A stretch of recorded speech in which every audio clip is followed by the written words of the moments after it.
This symposium stands as an evidence to our shared commitment to creating a world where every child can thrive in safety and security. Our aim is to address the multifaceted challenges that our children encounter in the modern world and to foster an environment that nurtures their growth both physically and emotionally. Throughout the symposium, we anticipate exploring not only the risks children encounter, but also potential solutions. Safeguarding our future generation is a shared responsibility. The outcomes of this symposium should extend beyond these walls, inspiring tangible changes in our homes, schools, and communities. Thank you for joining on this vital journey towards a safer and brighter future for the generations to come. Thank you. Welcome to the symposium, Safeguarding for Future, Our Future, Uniting for a Safer Childhood. I'm a pediatrician, so I'm glad to introduce three pediatricians. The first speaker is Dr. Asanga Rajapaksha. His topic is Child Development and Injury Prevention, exploring age-appropriate injury prevention strategies that take into account the developmental stages and abilities of children. He is currently the consultant pediatrician at Base Hospital Maravilla and also functions as a council member and a web editor at Sri Lanka College of Pediatricians. Over to you, Asanga.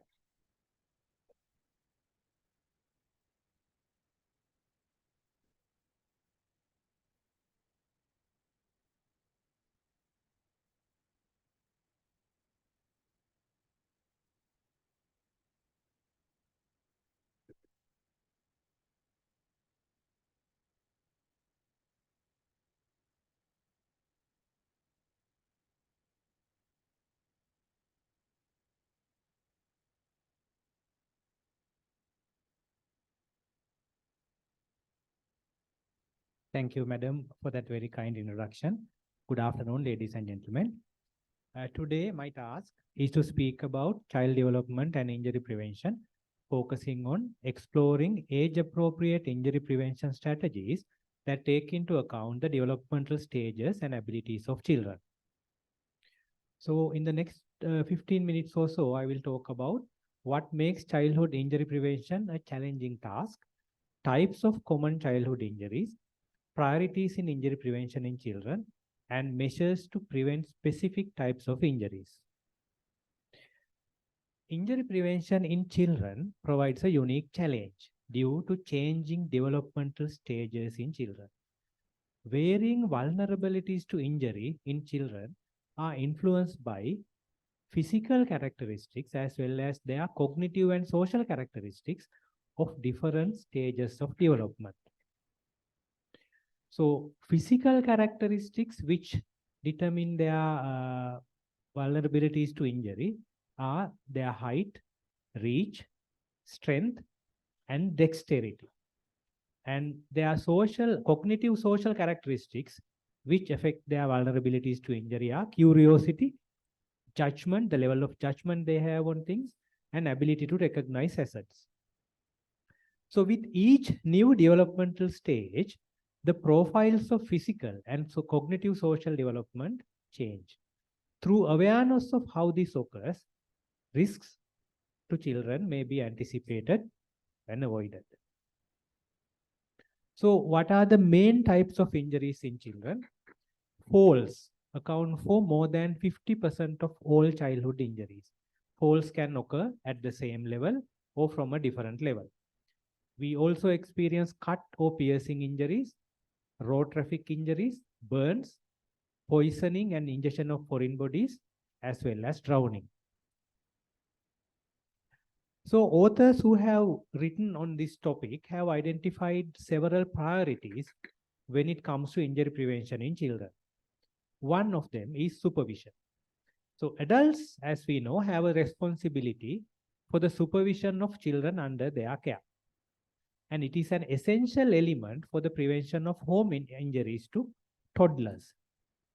So what is optimal supervision? optimal supervision is defined as a caregiver being within both sight and reach of the child at any given moment. So an adult caring for a child, especially a small child like a toddler, should be within sight of the child and reach of the child to prevent any imminent injuries. There is a complex interaction between the child's physical health, social competence, and risk-taking behaviors, and caregivers need to adjust supervision levels accordingly. The second priority when it comes to injury prevention in children is restriction of access to hazards. As infants' dexterity improves, they master two key skills, grasping and releasing things. So anything within reach is a potential ingestion hazard or choking hazard for these children. So also access to visually attractive substances must be restricted. And we also have to keep play areas free of hard edges and sharp corners, both at home and in the preschools.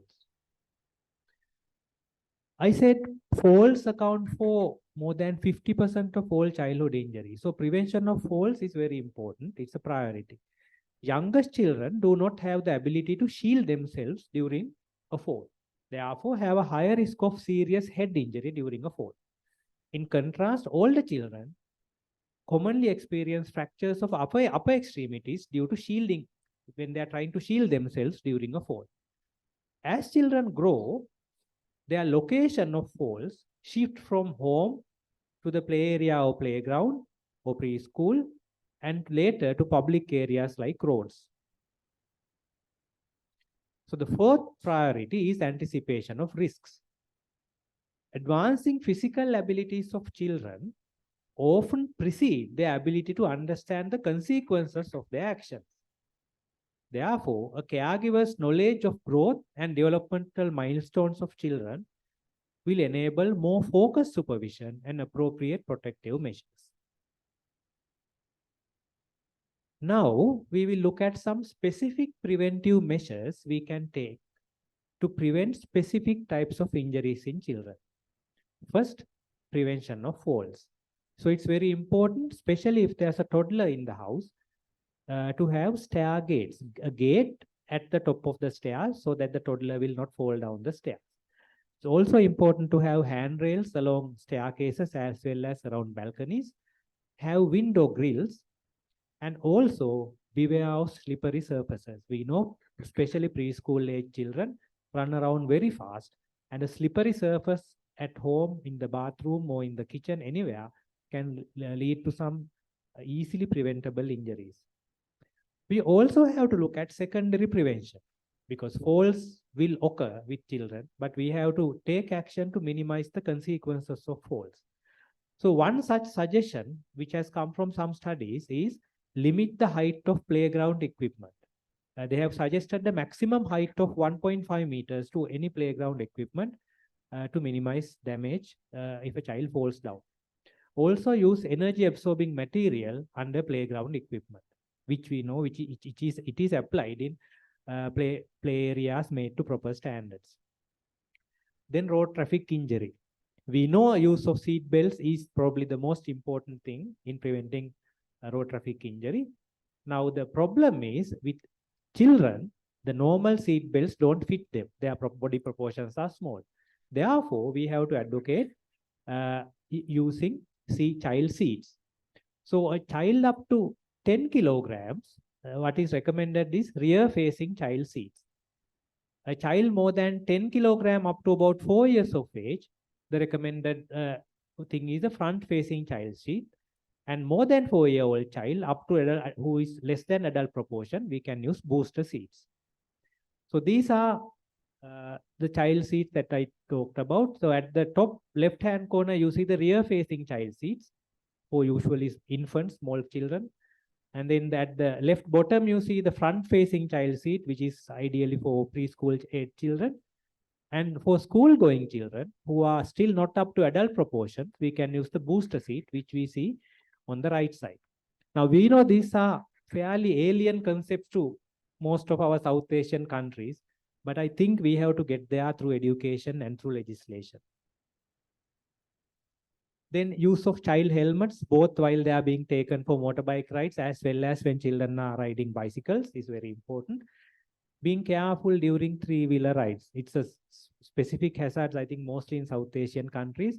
There's very little protection for a child who is being taken at the back seat of a three-wheeler. They can be thrown away, no proper seat belt, no proper protection. So we have to take good care of children if they are being taken in a three-wheeler. Avoid traveling on footboard or buses. We see a lot of teenagers doing that. And adult supervision when crossing roads. It is recommended that up to 10 years of age, an adult should supervise a child crossing the road. Then burns. So to prevent burns, we need to keep hot liquids out of reach of children. We have to keep children away from open flames. Again, we have to prevent access to lighters or matches with small children because they tend to experiment. They can set fire to even the house. So we have to prevent or limit access. Then use safety bottle lamps. Nowadays, very little used, I think. But if due to poor socioeconomic conditions, people are using bottle lamps, safe ones are available with minimum risk of fires. Then electrocution. In our country, I think the most important thing is to avoid using substandard sockets, extensions, and appliances. Poisoning. When it comes to poisoning, we have to use bottles with child-resistant caps and keep poisonous substances under lock and key or out of reach of children. And very important, to throw away or destroy expired or unused medications. I mean, it's very common to see in most households, there is an old plastic ice cream container with unused or expired medications within easy reach of children. And they come so often to the hospital, ingested sometimes even the adults don't know what the tablet was for. So people don't throw away or destroy their expired medication. That's a very important thing to prevent poisoning in children. Drowning. Now, it's very important to construct fences or walls around ponds, pools, and wells. Make sure the wells are covered. And if toddlers are around, empty water containers, large containers, when they are not being used, because the toddler can drown on a large basin of water. Now, after discussing all these things, the single most important strategy to achieve all above goals is education. It has been proven in many researchers, especially done in the Western world, that home visitations and person-to-person education is shown to significantly improve outcomes.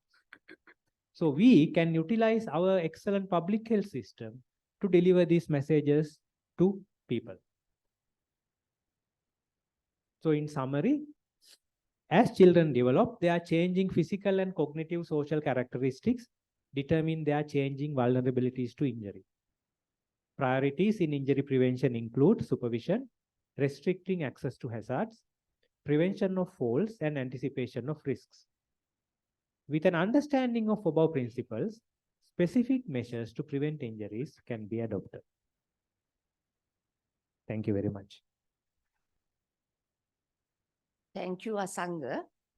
I think the College of Pediatricians, with some pediatricians involved, wrote a book on most of the things that you discussed today. Pruvanti also was partly involved in that. This can be accessed. I don't know still how the company which did it wouldn't have done it so far, but I can give some copies if people are interested. All these things, what you said, most of the things about home injuries are included in this book. This is for children, for the preschool ages. Thank you so much, Asanka. Thank you, madam. If there are questions, we'll take it at the end of the sessions. Next speaker is Professor Ruanti Pereira. I think there is a little bit of a change. The topic she has selected is digital safety and online awareness, raising awareness about the potential risks children face in the digital world and fostering responsible online behavior. Uh, she is very much involved in injury prevention work through Safe Child Sri Lanka project of SLCP as well as through Ministry of Health.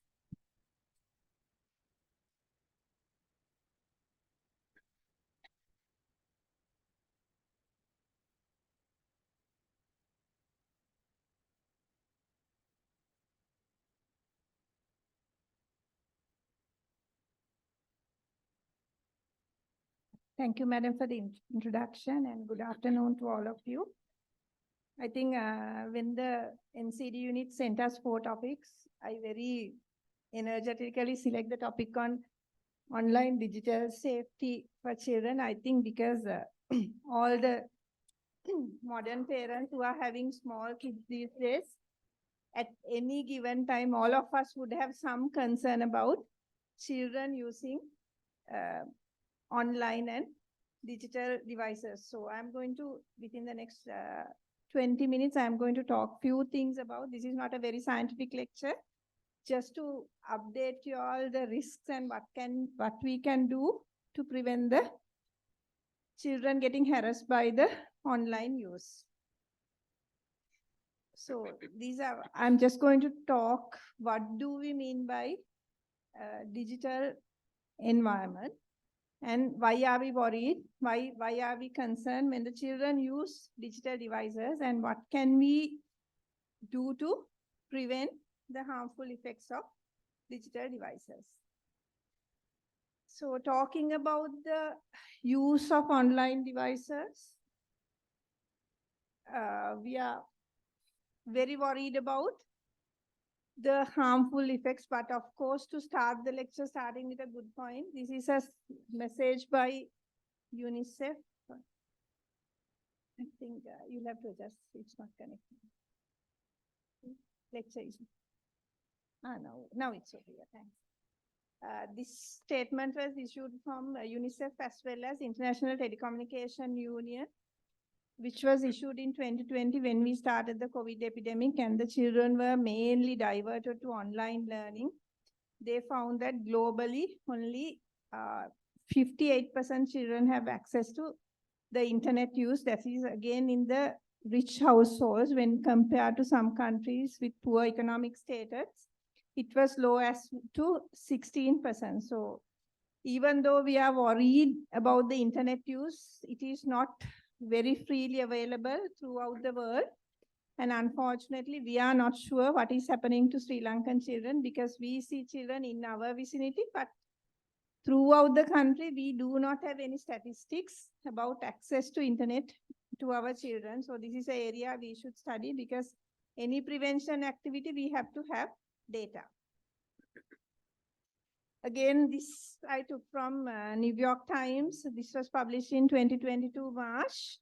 Here they quote about the increasing use of internet use by our children, where they say during the preceding 2 years, they have seen a 17% increase in screen use among teens and tweens. This year, they refer to tweens as children between 8 to 12 years and teens 13 onwards. So they have seen a big difference. Teens, where they were using 7 hours, now they have gone up to 8 hours, which is about significant 1/5 increase from their previous years. Talking about digital devices, we just think about the phone, but there are so many devices, you name it, most of the devices, phones to watches to everything that our children use, they have a digital device and they have access to internet. So it is not the phone, it is not the computer that we are worried. They have a lot of very new hi-fi tabs, tablets, all these things. So we have to keep it in mind. They can access internet through various modes. Yeah. So why do we give internet access to our children? Of course, there is a whole list of needs or indications for using internet access, but I chose few which are very common to our country. Of course, to access the social media platform. In fact, this is not the main indications why we as parents give internet access to our children. It is why they access as well. So to access social media platforms, of course, for education technology, online gaming, e-health literacy and self-care. Though these are the, if you search through a lot of studies, these are the main users they have said where they want internet access. Talking about internet, we have to weigh the benefits against risks. Starting with the good points, users or benefits of internet to our children. So of course, it gives a lot of education opportunities. It takes away children from the traditional classrooms. And then internet offers a lot of online courses, educational apps, interactive platforms. So they are more interactive, they become more creative. And main thing is days of absenteeism becomes less because there might be a lot of other problems where a child can't go to school. But if the education is available through internet access, a lot of social problems, those things can be avoided, and the education can be continued with a variety. Social connectivity, I think not only children, all of us agreed. Say 4 years back, we hardly met our batchmates, classmates, but now all of us have Zoom meetings, WhatsApp groups, so-called. So it's a mode of social connectivity. It applies to children as well, especially in these days with a lot of migrations happening. So they do access and they maintain their social interactions with the use of internet.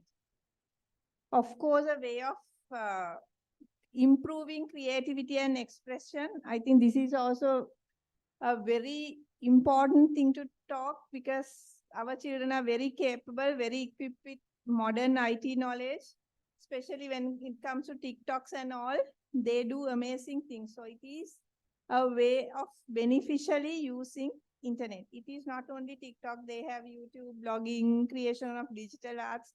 There are so many things. Actually, when I was reading, I could not understand what are these. So there are so many new things that the kids use internet effectively to improve their creativity as well as to express their opinions.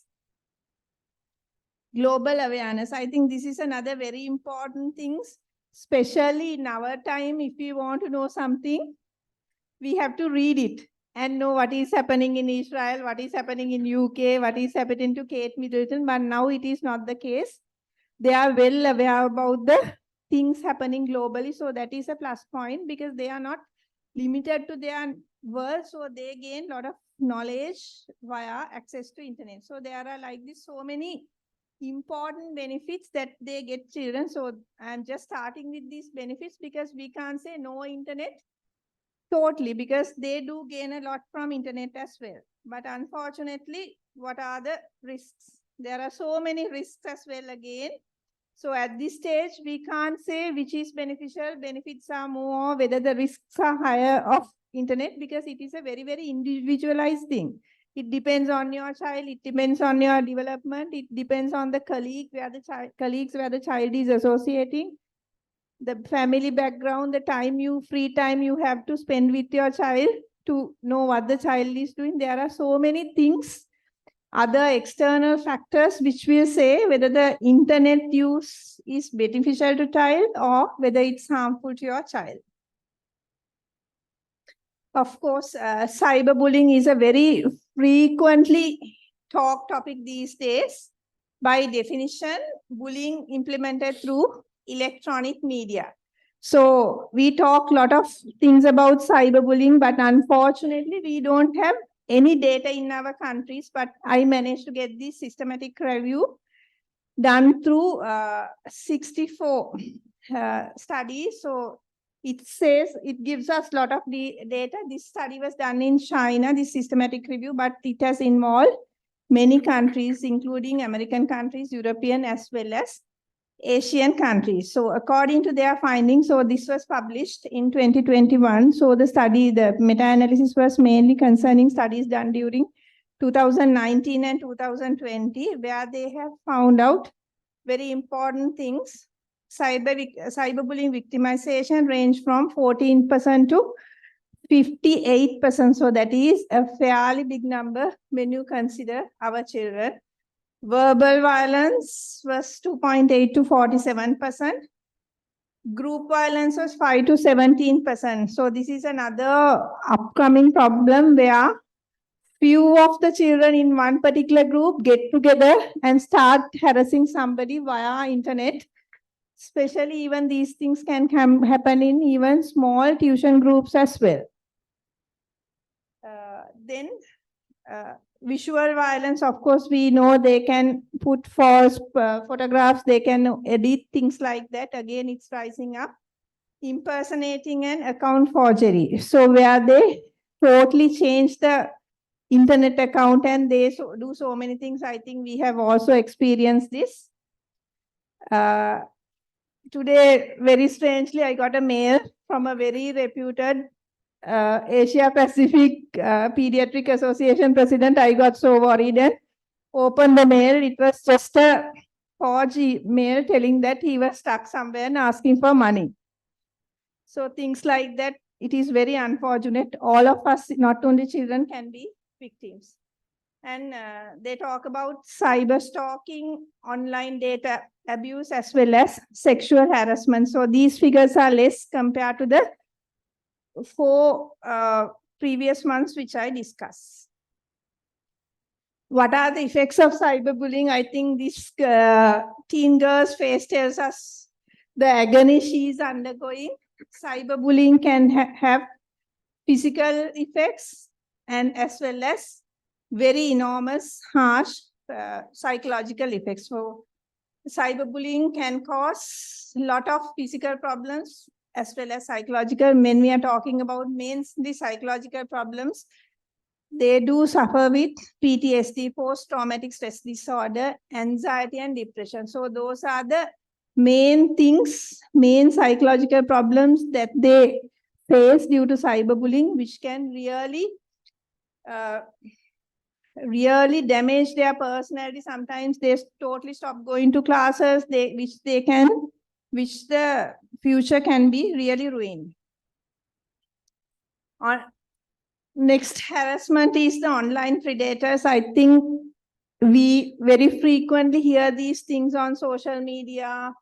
Recently, a girl, very unfortunately, all of us know the incident about the school girl who died in Kalutara district. So these are all online predators. So they have again done a national study which say the main characteristics of these online predators are male, middle-aged, unemployed, living alone.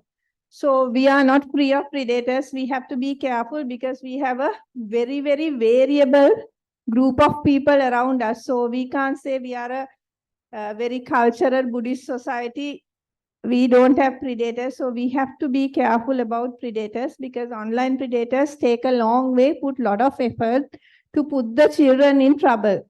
They start with the online communications, end up in physical meetings, unnecessary pregnancies, sexual problems, and even suicidal attempts by the victim. So online predators are also a big harassment that they face with the online access. Inappropriate content. I'm sorry, the slide is not very clear when you are talking about the inappropriate content.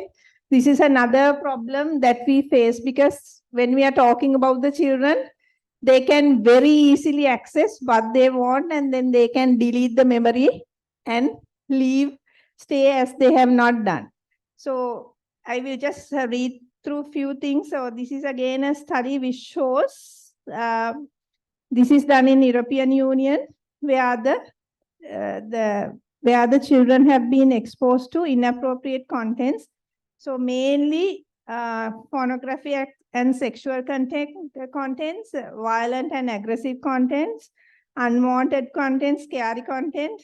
And then if you come down, there is racist content, contents harmful to self-esteem. So we are worried about the pornography only, but there are so many other things where the children can access without our knowledge. So the problem here is, if you see the small children, they are very good at imitating, following, repeating things. They will very easily open your phone, take the password and go to the website. So access to inappropriate content is a problem where the children of small ages are exposed as well.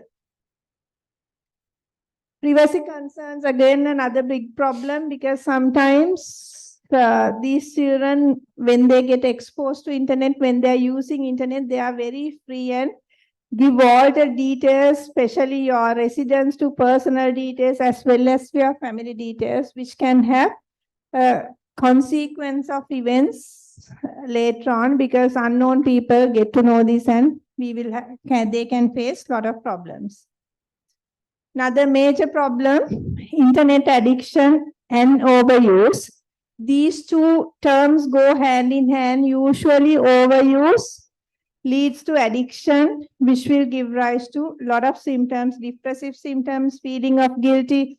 So they know the exam is in A-level exams in 2 months' time. So if you take the internet use, you have used 4 hours of internet time just for nothing, accessing the internet. So they will have always feelings of guilty, feeling of anxiety. And so-called, there are a lot of things, problems that they can, psychological problems that they can get via the use of internet. Actually, internet use has been recently named as a internet addiction disorder by all these renowned figures, by World Health Organization, as well as DSM Manual 5, as well as under ICD classification too. So all these institutions have named internet use as a disorder to date. Another very upcoming topic, virtual autism. I think as pediatrician, we see this very commonly. Dr. Gurge will agree with me, these children with 2 to 3 years, they don't speak now. So they have very less interactions when they come to you, and you wonder whether these children have true autism. But to go into the history, it is virtual autism, where constant screen use has led them to transient features of autism. The problem with virtual autism is initially it is very, very reversible. If you completely stop the screen time, the features of autism will regress. But unfortunately, the problem is this virtual autism with time, they have different things, especially damaging the synapses of the brain and denervating neurons. So those things are irreversible. After some time, the virtual autism is irreversible. So that is a big problem that we see these days due to constant use of phones and screens. Of course, there are so many health issues, starting from sleep problems to problems with physique and a lot of orthopedic problems, neck pains, back pains, all due to wrong postures.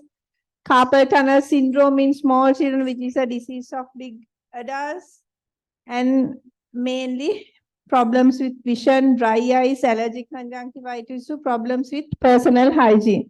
Sometimes we see teens, they don't wash, they don't take a bath 24/7, they are on the computer. So this is a common, especially in children who are addicted to gaming. The problems with personal hygiene comes up.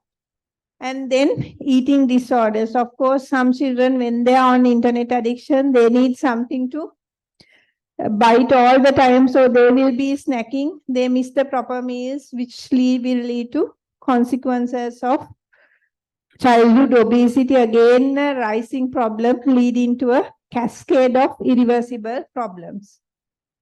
Tracking is another problem. When you have internet, people used to track other people. So this has led to problems with robbery as well. So if a child's device is freely accessible and if somebody wants to track where these people are, so they can easily track if you don't use any precautions to manage your privacy. Right. Okay. Again, online purchases is another problem where the children enormously use credit cards to spend and use the money. Exposure to misinformation is another problem where we have got so many misinformation about through internet, and sometimes we react unfortunately, but when we know the truth, there is nothing. Finally, how do we prevent these? So this is a very vast area. It has to be individualized depending on the child, the family, and the support the child has. I have given few examples of few instructions here. Always set your account private, not to make it public, and you have to tell especially your bigger children not to make it private, public, and never share your real and personal information. And password security is very important. What they say is to avoid password misuse, use a rare password, and every 6 weeks to change your password. And making awareness of social awareness among our children, and always telling them ways of reporting and seeking help. And finally, these filters where the parents can use to avoid their children using some of the specific programs, as well as synchronizing the electronic devices with your devices. Finally, I am concluding my presentation with the 3 models where John Grohl has suggested. He is a well-known psychiatrist, if you Google name, from Boston, who has done a lot of work with people who has undergone internet abuse. So he has done a lot of studies. He say internet abuse happens in 3 stages. First, the internet fascinates them and they will go and grasp everything that they will see. So they will not select, they will keep on watching everything. When it comes to the second stage, they will realize some programs are not useful. So they will avoid some things. But when it comes to the stage 3, they will realize that they want only few things from internet, other things are unwanted. So what we want from our children is stage 3 users, because as I have mentioned earlier, we can't totally stop internet usage from our children. Thank you. Thank you, Ruwanti. Or as adults, all of us are also internet addicts now, I suppose. Most of us. Yes. Digital safety looks more dangerous than physical injuries, according to after Ruwanti's talk. The third speaker for the day, for this session, is Professor Andula Ranawaka. He's professor in pediatrics, Faculty of Medicine, University of Colombo. His topic is childhood injury prevention through policy implementation and advocacy efforts.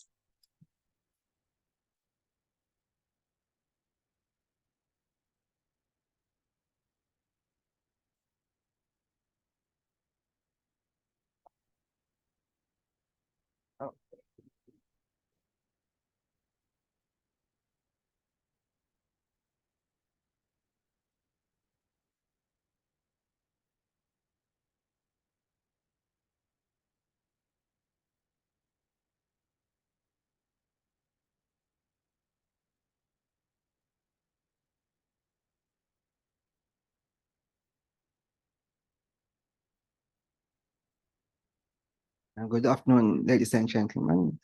First of all, I would like to convey my heartfelt gratitude to the organizing committee for inviting me to do this talk. And it's a general topic. Actually, I tried to see whether how I can relate it to the pediatrics or childhood injuries. But when we talk a little bit on policies and advocacy, looks like a little bit broader than what I thought. The topic I have chosen is childhood injury prevention through policy implementation and advocacy effort. So look at what is an unintentional injury.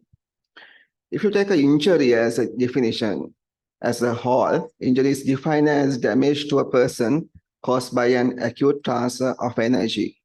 It could be mechanical, thermal, electrical, chemical, or radiation, or by a sudden absence of heat or oxygen. There's a broad definition of injury. And what is unintentional injury? Is a subset of injuries for which there is no evidence of predetermined intent. Sometimes people think that what is the difference between accidental injuries and unintentional injuries. Accidental injuries is something accident, but unintentional means something that we can prevent. That's the main difference. That's why we like to use that term. Now, when we talk about injuries, it's very important to look at the impact which can happen, which could cause. And therefore, the awareness and the data collection is of paramount importance. If you look at globally, and if you take the childhood mortality, is surprisingly that about 20% are related to the accidental or unintentional injuries, directly or indirectly. And if you look at the WHO Secretariat report, globally, when it comes to more than 875,000 children less than 18 years die globally within a year due to unintentional injuries. Not surprisingly, 40% of them belongs to South Asian countries, or otherwise you can say is low or middle income countries. Therefore, the impact is very high. When it comes to the 10 to 19 years, the adolescent, the growing children who has come across this difficult childhood and just reaching their adulthood, one of the main cause of their deaths is road traffic accidents. If you look, list down the 5 leading causes of death due to injury, the main from the highest is the road traffic injuries, followed by drowning, fire-related burns, falls, and poisoning. Therefore, ladies and gentlemen, not only is caused this morbidity and mortality, it can impact your economy as well. And even though we have some data in high-income countries, even within low-income and middle-income countries, even it's difficult to measure how much we are spending on this. Now, when I want to talk about this policy development and implementation, this is a broad topic. Therefore, I would try to take the road traffic injuries and see how we can use this policy implementation and advocacy, because if you take all these injuries, the time is not going to be enough. First, we'll look at what are the risk factors for road traffic injuries.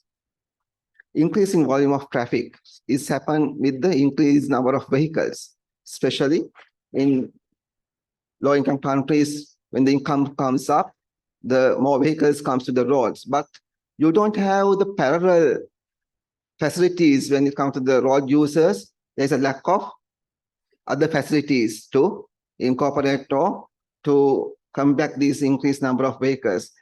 Now, even not only the increased number of vehicles, the most of the vehicles are two-wheelers or three-wheelers when it comes to the South Asian countries. Therefore, the risk has gone very high. High vehicle speed. There are some studies that have shown that if you analyze the crash injuries, more than 50% are due to high speed. Alcohol consumption. We think that it is only the drivers who take alcohol and increase the risk, not only drivers, even the pedestrians and the people who are walking. If they also drunk, it's of course increase the risk of road traffic injuries. Sleepiness and fatigue, I think we all have been experienced that. And there are enough studies, even recent Chinese studies has also shown about 20 to 30% high risk of accidents when they're having a chronic sleepiness. Use of handheld mobile telephones and inadequate visibility of vulnerable road users. Those are not only seen in low and middle income countries as risk factors, even those are seen in high income countries as well. Then, ladies and gentlemen, we will look at a little bit on policy development and implementation in reducing road traffic accidents. There is a motto that how we are going to implement these policies in 4 themes. It's a motto, what you call safer system, safer roads, safer vehicles, and safer people. First, look at safer system. and what are the policies that we need to think of. Reducing motor vehicle traffic. I think we also recently experienced that with these fuel issues and with the fuel deficiencies, the vehicles has become less we see in our roads and highways. And therefore, efficient fuel taxing also can use as a policy if you think of you want to reduce the traffics in high traffic areas, so high traffic in countries where you have a high traffic. And then also, policy should be used to incorporate or to build more shorter and safe routes. And other important thing is given priority to the high occupancy vehicles. Therefore, by doing that, you can make less vehicles in roads and restricting the speeds and engine performance of motorized 2 or 3 wheelers. Relaxation speed is important. For example, we know the areas where children are the playgrounds are located, the school areas where we can put some speed limits and also some even barriers where we can put some implementation of policies. And increasing the legal age for operating motorcycles. Recently, one of the studies done in Malaysia, they have one of the policies came and they increased the age of people who can ride the motorcycles from 16 to 18, just 2 years. But they have seen huge difference when it comes to the accidental injuries.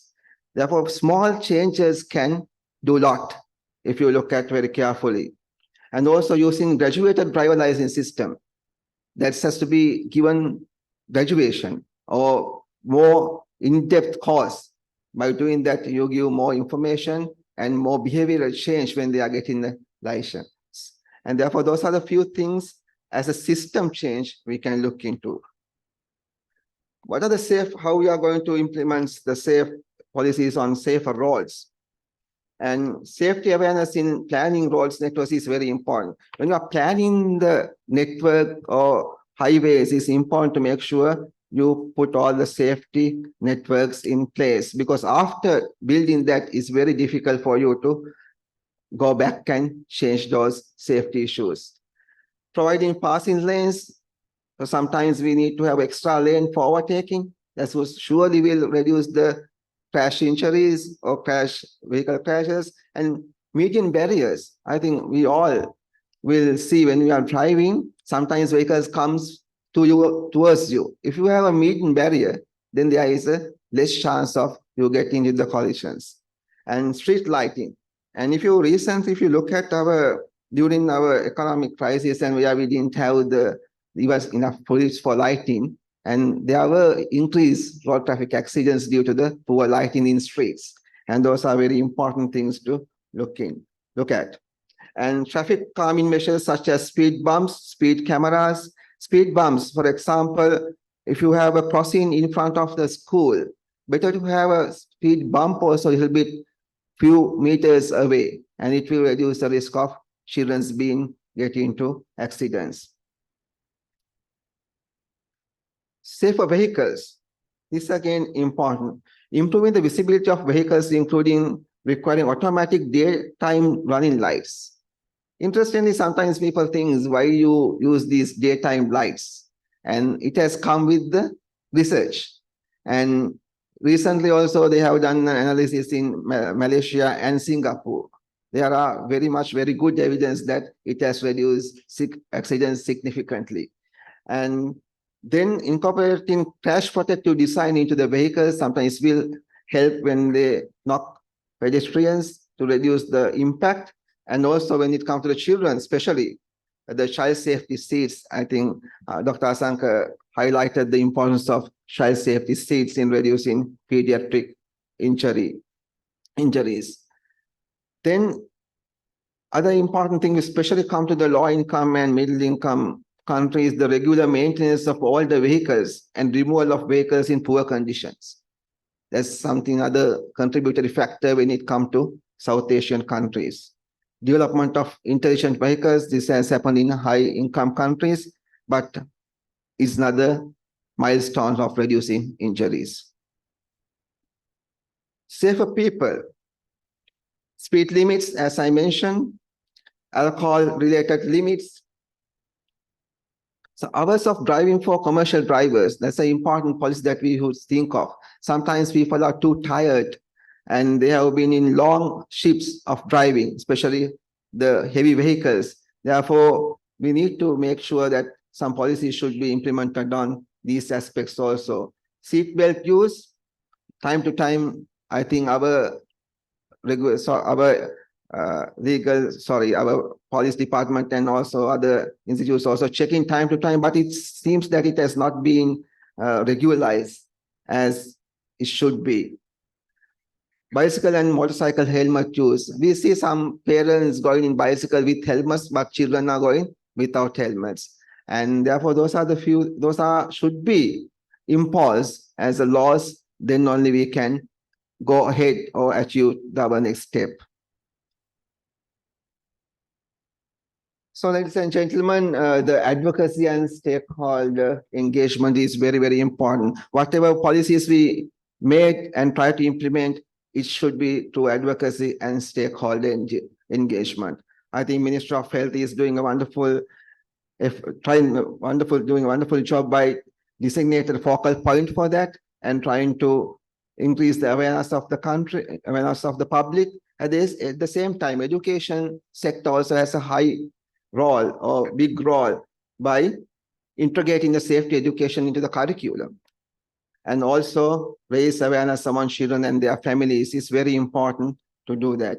And transport and environmental sectors also should be linked, especially when you are building the pedestrian infrastructure and to alter the environment condition to contribute or to reduce the childhood injuries. Law enforcement, I think one of the main things that we need to think of. Now, sometimes when we walk in European countries, you know how much we obey in rules and things. But when it comes to here, we just try to cross the road without any crossings and things. Therefore, I think law enforcement has a huge role. Engage with the law enforcement agencies to ensure that traffic laws and regulations are enforced effectively. We have some laws, but it has not been effectively enforced. When it comes to the stakeholders, I believe the community involvement is the most important. And empowering the public as advocates for child injury prevention should be think of. Therefore, public awareness and make sure that they are involved in advocacy to reduce the childhood injuries. They can raise awareness, the public can raise awareness, support policy changes, and hold decision makers accountable. Therefore, I think we need to think a little bit more on how we get the community involvement when it comes to the advocacy and stakeholder engagement. Finally, ladies and gentlemen, how we develop the development of a national capacity to face these challenges. That's another important thing. We have the capacity, but we need to expand it or exploit. International collaborations are very important when we are combating this type of a huge financially challenging goals. Given the global nature of the childhood injuries, international organizations like World Health Organization and UNICEF can facilitate the collaboration and sharing the best practice among countries. Therefore, those international agencies has a big role, and also we can join with them to get their support, especially when it comes to the technical assistance, research, and guidance. Monitoring and evaluation is important. We make policies, but we need to time look at them and see whether these are good enough or whether they need changes. This includes monitoring injury rates, evaluating effectiveness of policies, and adjusting as needed. Therefore, time to time, we need to evaluate them and do necessary changes. Research and innovations are again important when we are developing the national capacity. Continue to invest research to identify emerging risks and innovative solutions for child injury prevention. We need to innovate our own way of looking into or solutions for the childhood injuries and identify the emerging risks by doing research and innovations.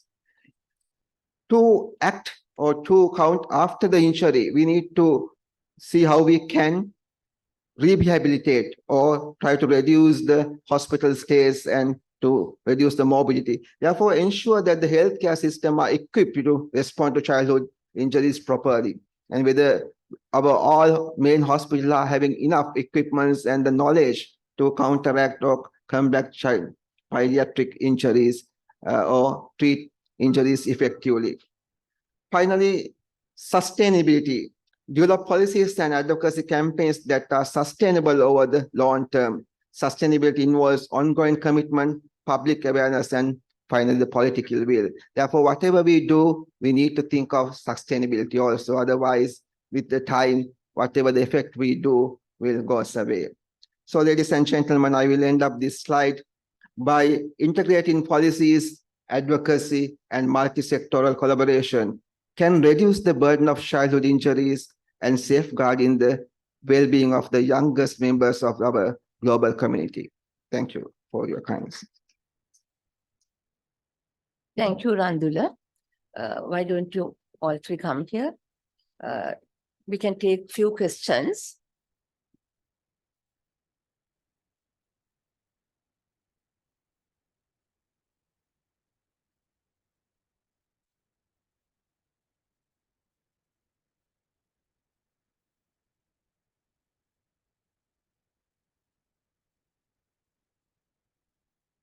Please over to Professor, the last speaker. So when it comes to policy and advocacy, now when it takes to Sri Lankan OPD setup, about 55% goes to private GPs and private sector rather than the state sector. So childhood injuries, superficial injuries, they are going to private sector and get treatment. So we don't have a statistics on that. And so when you make the policies, so what is the role of including those aspects? Yeah, I think it's a very interesting question, interesting thing, because as you mentioned, we don't have data even because the private sector data is not available within our system. Another important thing, as I mentioned, is depend now, for example, if you take all hospital, there is no such a dedicated pediatric services for injury, so to treat injuries. We know Redrich Hospital Accident Service is the main available place, and most of the children are bringing here from various places. Therefore, as you mentioned, it's very important to think of how we are going to identify few important areas, maybe regions, and where we can give the dedicated pediatric service. And it might help us to at least reduce the impact, the morbidity and mortality of accidental injuries. Thank you. Yeah, I think this is somewhat associated with previous questions. Some injuries, I mean the childhood, maybe the fracture, they're going for the Ayurvedic treatment. So they come with some complications by some time, which is irreversible. We have to open and do that. So in that condition, we don't have data when we don't have the corrective measures. So is there any possibility to include in the policy? Yeah, I think that's a very important question. Again, as I mentioned, the advocacy group as a public, we need to advocate the public because public knowledge and things has to be increased to that. Therefore, we need to make sure the relevant people maybe get this is all about advocacy. We need to make sure that the proper information should have been reached the roots of the community. And because we know Ayurvedic treatment is good for some conditions and not for some other conditions. Therefore, that is somewhere we are lacking. It's another important area to look at. Thank you. Thank you, sir.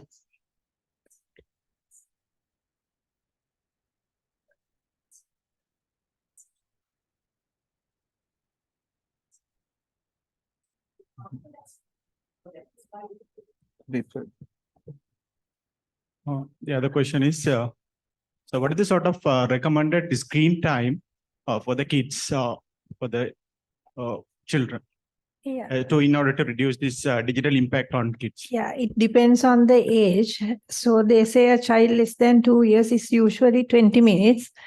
Some said under 2 years, it's not recommended at all. No screen time. Is it that so? That is under 1 year. So after that, 20 minutes, depending on different sources. And after that, maximum of 40 minutes. So most important thing when you're talking about screen, it's not only the television, we have to think of all the screens. Thank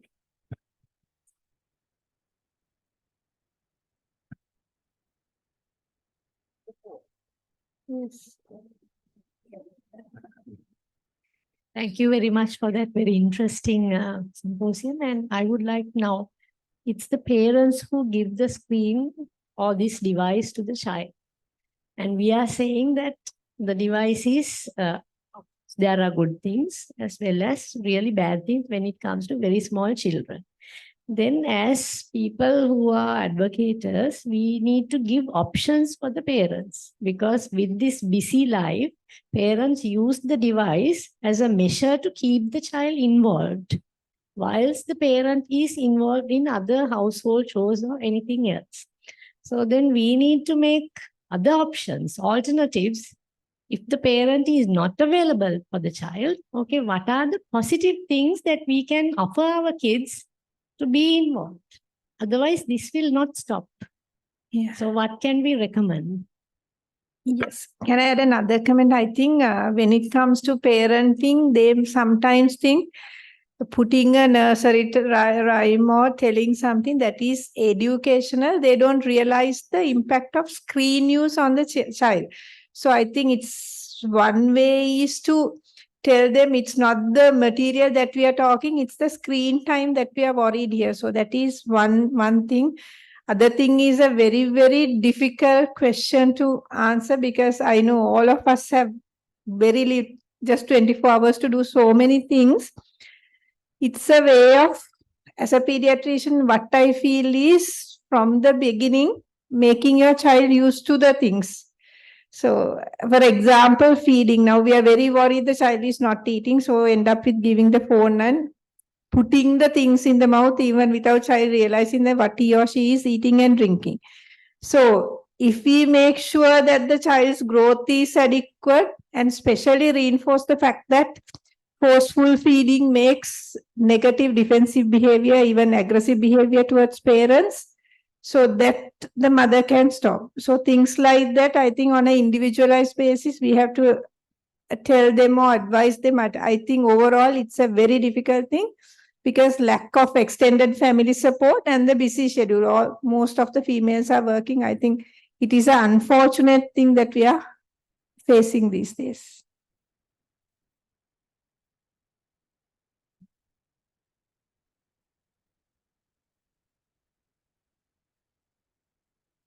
Any more questions?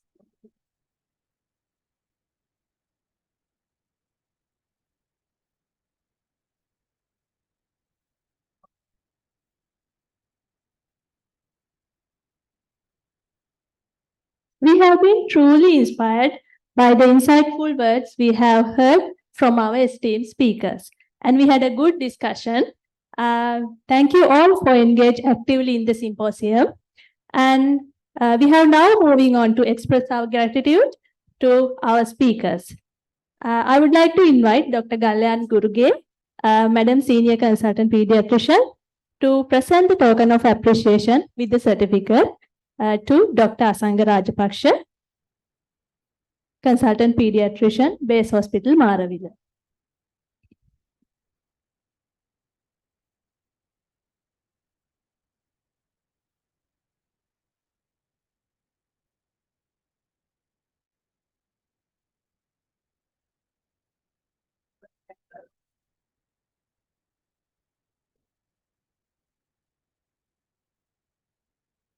The next token of appreciation goes to Professor Ruandi Pereira, Senior Lecturer, University of Sri Jayawardenepura, Colombo. I'll invite Madam.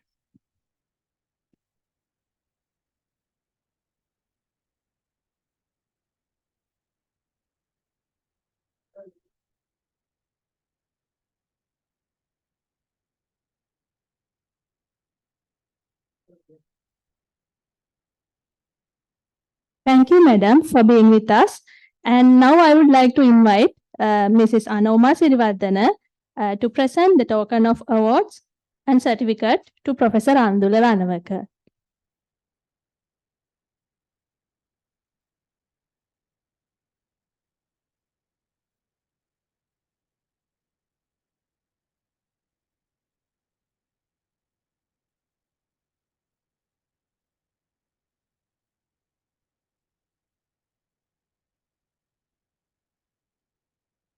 Thank you, Madam Anama, for being with us for the awarding of presentation, awarding of token of appreciation. Then I would like to invite to Dr. Inoka Vikramsinghe, consultant community physician, to present token of appreciation and certificate to our distinguished chairs. Dr. Kalyani Guruge, senior consultant pediatrician.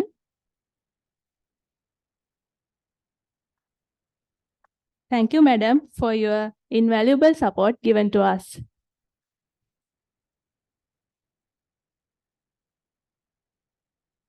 And the next token of appreciation goes to Mrs. Anoma Serivardhana, Director General of National Child Protection Authority.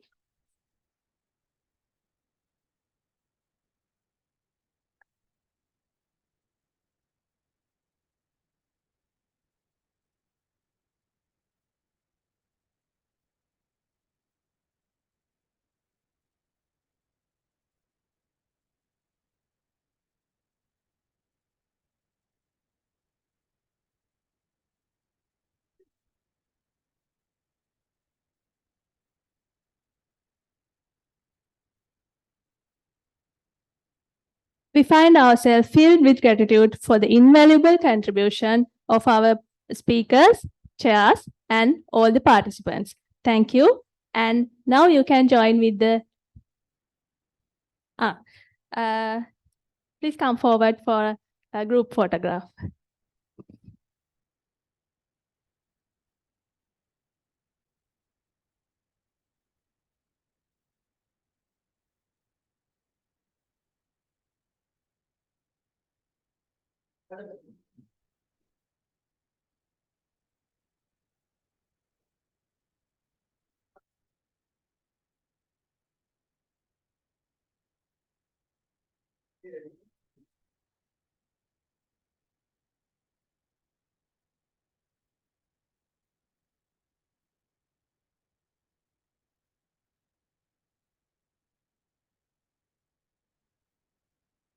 Thank you, dear madam and dear sir. Now you can join with lunch, and it will be served in the grand ballroom, and we'll recommence our symposium at 1:45 p.m.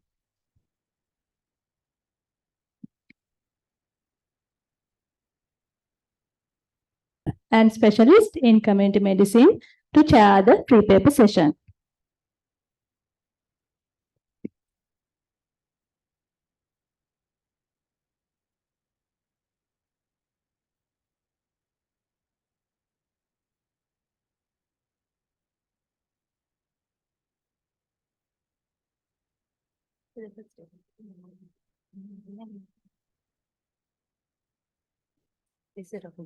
Okay, good afternoon to everybody, and welcome for our first free paper session of this International Conference on Injury Prevention.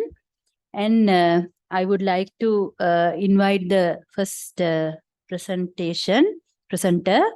Mechanism, place, severity, and the outcome of head injuries in children following falls admitted to Colombo South Teaching Hospital. Presenter is Fernando CTM.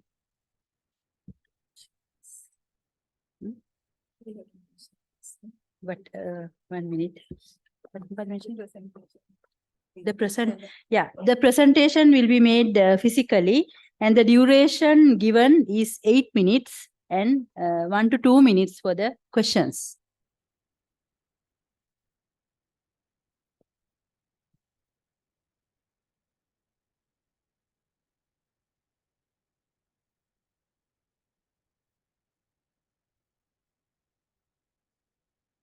Good afternoon, everybody. And thank you very much for this valuable opportunity. Today I am going to share with you regarding my study, descriptive study on severity, outcome, and parental knowledge regarding minor head injuries and its association to mechanism and place of fall in children younger than 6 years old who presented to the accident service unit of Colombo South Teaching Hospital. Here's the content. And head injury is a trauma to the head that may or may not occur, include injury to the brain, minor head trauma, which was defined as a history of unconsciousness of 20 minutes or less, and Glasgow Coma scale about 13 to 15, and hospitalization not exceeding 48 hours. And head injury following falls is a very known cause for admittance of young children to accident services. Head injury is a leading cause of mortality, permanent disabilities, or short-term disabilities in children. In each year, it reports lots of new cases of neurological or cognitive disability as a result of head injury in children. A head injury may also result with persistent cognitive and neurobehavioral deficits, intellectual, academic, or personally adjustment problems, and family stress. The important goal for the acute management and observation of children with the head injury is to identify children in need of acute intervention as early as possible. Another goal is to identify those at risk developing complications equal. Here's the justification. During early childhood, significant numbers of children are admitted to emergency departments due to frequent falls which are associated with history of hitting the head during the fall. Early management plans and follow-up care for children, especially with mild head injury, are highly variable country to country, and there is an obvious lack of evidence-based studies. But in local setup, hardly any data is noted indicating number of significant head injuries associated with these falls. It is important to identify the mechanism of fall, the severity of injury, and the place of fall associated with the head injuries to identify and promote preventive measures.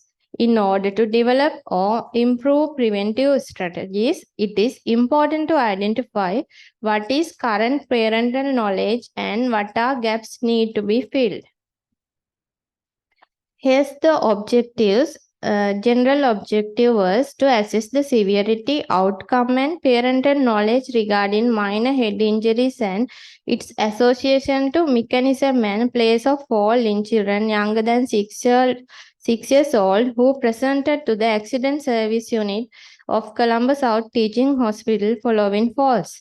And specific objectives were to assess the mechanism of fall and its association to the degree of head injury in children less than 6 years presented to accident service unit, and to assess the place of fall and its association to the degree of injury in children less than 6 years of presented to accident service unit, and to assess the outcome of head injury following falls, and to assess the parental knowledge regarding minor head injuries following falls.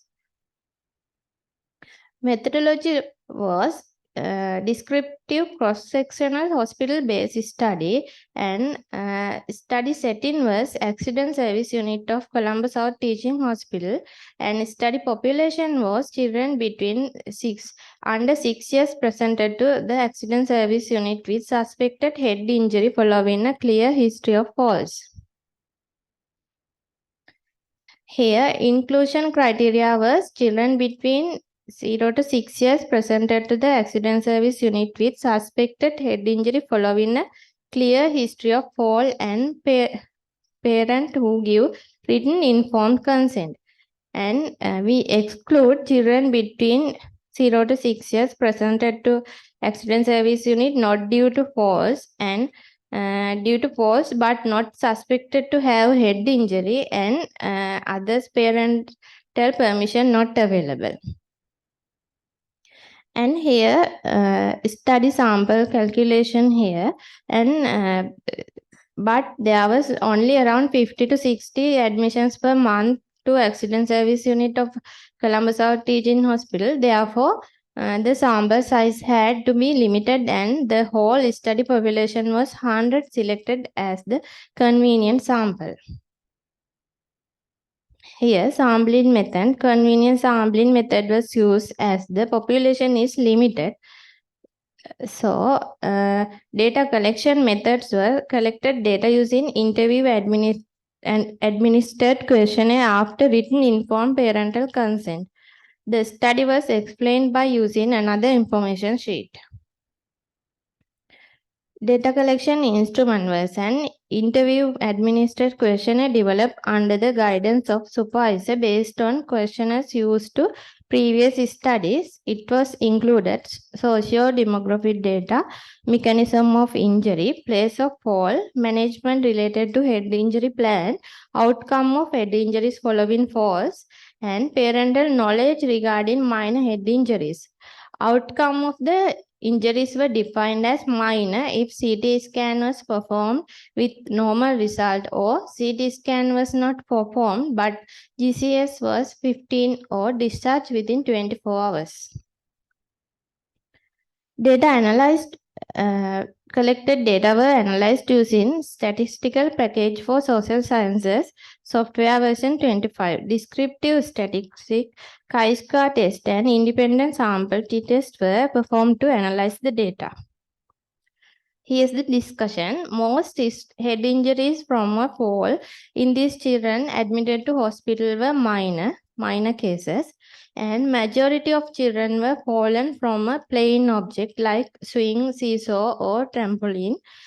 And it defines the dangers of dropping children while confirming that low height falls. At this point, the evident lack of knowledge is minor obstacle for creating an evidence-based management plan for children with head injury. This data inform prevention and assessment of likelihood of serious injury when the object fallen from estimated height of fallen is known. Limitations were this study was restricted only one selected teaching hospital and therefore results obtained this study cannot be generalized into whole pediatric population. Sample size achieved only 100 due to time constraints. Here are the recommendations. There is a relatively vast but partly contractly bulk of studies of basic epidemiological issues on childhood head injuries. These studies are all based on statistics from different healthcare systems. They use different age groups. Most of literature also deals with adults and the youngest age groups are frequently not included. Therefore, the need for report on actual incident of mild head injuries in the pediatric population seems obvious. The current recommendations for early management, including information for the family and follow-up schedules, appear to be mainly based on tradition rather than science. I suppose to be single emergency unit for pediatric in accident service unit. And also, I wish to recommend that more programs to improve the primary caregivers' knowledge regarding minor head injury management and preventing complications. Here are references that I used. And thank you very much, you all.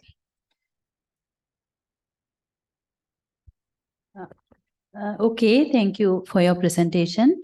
And now the floor is open for the questions. You have to be here, no? Yeah.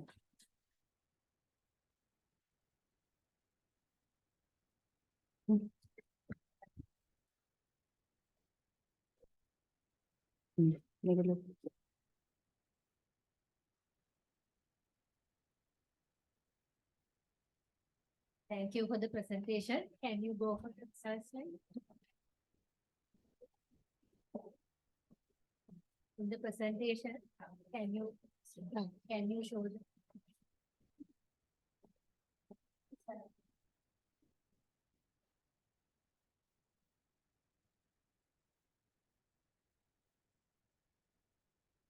Here, total results I added in the discussion slide.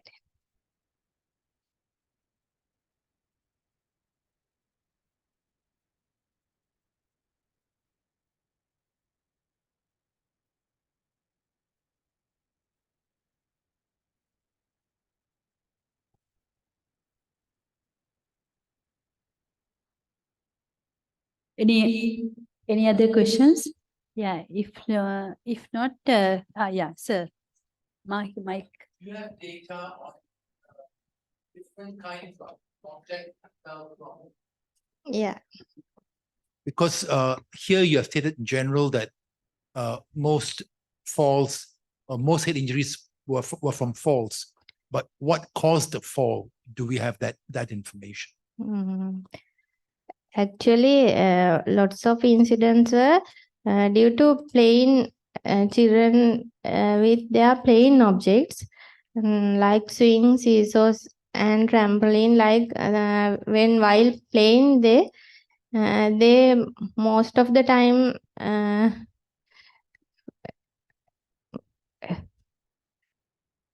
go into head injuries as a result.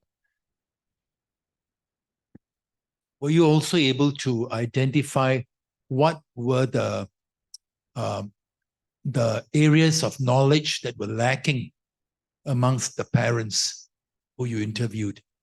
As their education level, we got up to O level and up to A levels and high education level. And there were 3 categories of education level of primary caregivers and parents. As there was a lack of enough their education level regarding management of a head injury in children.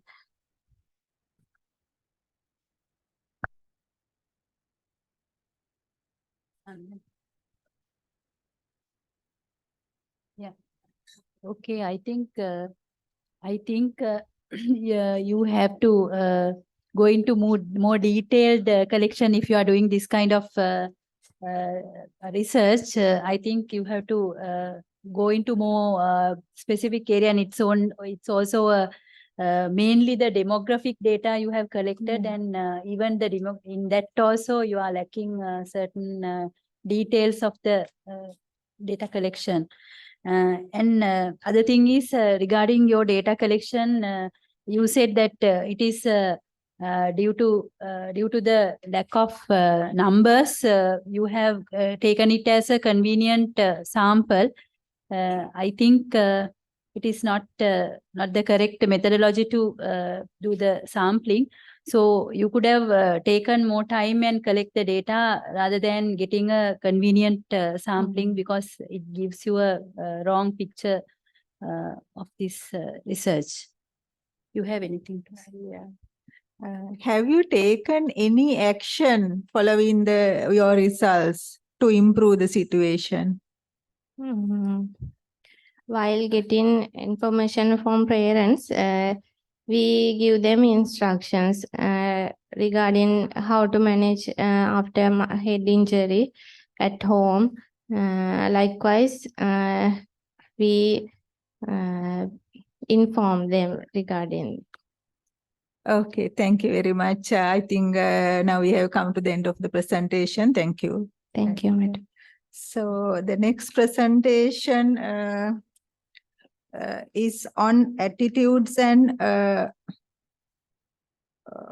practices on first aid for common injuries among non-academic staff members of a selected state university in Sri Lanka.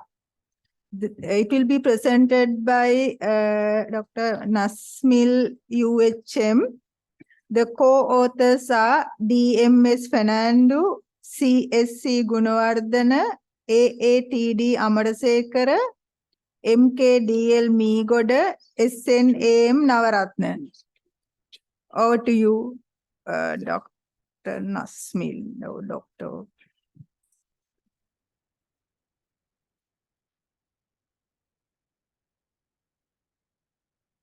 Very good afternoon, everyone. So I'm Nasmil from University of Sri Javadinapura. So we have done a study titled on attitudes and practice on first aid for common injuries among non-academic staff members of University of Sri Javadinapura, Sri Lanka. So if we are taking what is first aid, normally we know that one, first aid plays a significant role in providing immediate care to injured individuals before reaching hospital. If we are taking as a first aid, it's normally is a very helpful method to preserve life and prevent conditions from worsening and reducing the severity of injuries. So it needs a good attitude and adequate knowledge and skills to engage in first aid effectively will be more useful while we are giving first aid to preserve the life. So, and train people to perform the necessary initiative before the professional health team arrives to get most effective results from first aid. We know that one. If you're taking in Sri Lankan settings, we are having the hospitals and we are having the immediate management systems till they're arriving. So we may have some sort of lateness. It may cost the life. So it's very much important to provide the trained performance or as trained professionals to attend the patients once they frequently get injured. So if we have done this research in the University of Sri Javadinapura, because we know that one, if you're taking a university, it are having the young people, dense population of young people, and there's a more chance of get injured. So while doing the study related things, while doing the sort of extracurricular activities and everything. So we thought that one is very much important other than the academics. So non-academic also have to have the good knowledge and practice and attitudes towards the first aid. So if we are taking the in this part literatures, we found that in Sri Lanka, we don't have enough literature, particularly on the non-academic staff attitudes and practice toward the first aid. So therefore, we define that this research is important to determine the attitude and practices on first aid in order to take necessary actions. So the objective of this study is to determine the attitudes, practices on first aid for common injuries among non-academic staff members of University of Sri Javadinapura. So if you are taking the methodology, we have used the descriptive cross-sectional study, and study setting was University of Sri Javadinapura, and population are non-academic staff of University of Sri Javadinapura. And sampling method, we have used a convenience sampling method, and sample size 170 subjects were included in this study, and study instrument as a validated self-administered questionnaire, which may consist of 3 parts. Section 1, it's include the socio-demographic data of the participants, and section B, it's attitude towards first aid related statements, and part 3, it's normally indicates the practices regarding to a first aid following an injury. So ethical approval was obtained from the Faculty of Medical Sciences, University of Sri Javadinapura, and data were analyzed using descriptive statistics and inferential statistics with the use of SPSS version 26. And here we have categorized overall attitudes into 2 categories as positive and as negative using the mean splitting. And overall practices also we have divided as a good practice and poor practice by using the mean split method. So when you come to the results part, the majority of population have within the age range of 31 to 44 years old, and majority of the participants were the females. And if you are taking the education level, majority of having the diploma or degree level education basement. And if you are taking the job categories, the majority of participants from management assistant post. So if you are taking the working experience of these participants, majority of the participants might having the working experience more than 11 to 15 years experience they might have. And if you are taking the status of first aid training, which means we have assessed whether they had the previous training program or a previous related course regarding the first aid treatments. So 87.6% reported that they never had any sort of previous exposure to the training. So 12.4% have reported that they had the previous experience. Among those 12.4%, so 38.1% have recently got the experience within 1 to 5 years. So 14.3% have got the experience regarding the first aid more than 10 years. And if we are checking the overall distribution of attitudes towards first state, so normally 50.6% of staff shows that they are having the positive attitudes. It's nearly half of the population. And if you are checking for the things previously, whether they have attended to the injured person, so among 54.7% of participants reported that previously they have attended to the injured victims, normally injured persons. So then we have checked what sort of actions that they have taken during the injury. So the majority of people have told that once the call for the help that they have done at very first. Then the call for an ambulance as 55.8% of people, and move patient from accident site to a safer place reported by the people for 59.7 as important thing that they have done during the part of giving first aid. Then we have checked what sort of action they did not take. So if you are taking sort of issues, there are major three things that they have not taken as a steps.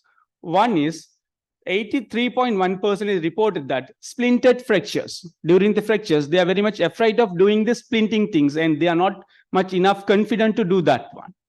So then 76.7% reported that made sure that patient airway was clear, which means they are very much reluctant or else they are not confident enough to dealing with the airways. And 67.5% reported that they are not taken any sort of actions regarding to stop bleeding. These are reported by the non-academic staff. And then we have checked the reasons for not attending to an injured person. Among 170 people, 77 participants have attended to the injured person, and 93 reported that they have not attended to the injured persons, and they are telling the reason for not attending the injured person. 45.2% reported that they were not confident enough to provide first aid, and 16.1 reported that they are not seeing first aid as important. And so then we are checking what were the reasons for the not attending the injured person. They reported that 89.2% reported they are very much afraid that germs will enter to their body, which means they're very much afraid of having an infection, so get the spread of infections. And 88.2% of participants reported that they were worried of legal complication that follows later, which means they will not consider this as a reasons not attending the participants. And 84.9% reported that they are having fear of blood. So these three were categorized as not a reason for not attending the patients. So if you are taking the overall practices related to the first aid, so 50.6% of participants reported that they are having the good practice. Nearly it's a half of the participants. And if you are checking the association between the demographic characteristics and attitudes toward the first aid, so education status is significantly associated with the attitudes toward the first aid, and it's positively associated with the first aid. And if you are taking job categories, it's also significantly associated, and related working experience also positively associated. Then we have checked the demographic characteristics and practices related associations. They've reported that education status and education status is morely associated, significantly associated with the first aid practices. And first aid training is marginally associated, significantly associated with the practices related to the first aid. So which means it is 0.056. So then when come to the conclusion as the overall attitudes were positive and practices were good only among half of the participants. And the higher education status and previous experience in first aid training were significantly strongly associated with positive attitudes and good practices.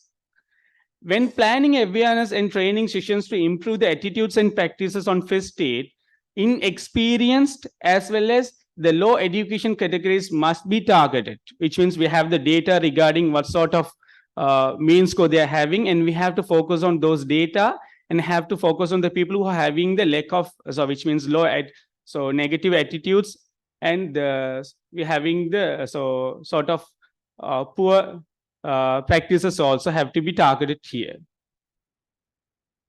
So these are the reference that I have took. So if any questions you may ask. The floor is open for the questions. Yeah.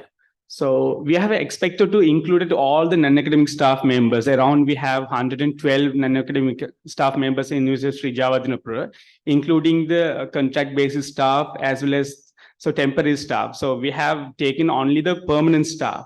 So what happened was when we took the ethical review, so we have affected with sort of COVID-19 issues later part of 2020. So after that, we have checked that one. So until the university is physically open. So then once the university physically opened, then we have the issues regarding the fuel crisis and everything. Then staff started to work from home. So then we converted to doing these kind of thing by using the Google form and everything. But the problem is we got the negative things from the non-academic staff, as they have reported that they're having sort of limited technological issues and everything. Yeah, sample size, we have used the Daniel samples equations for the prevalence study, which means 384 plus, so we have 38, around 422 like that. Yeah.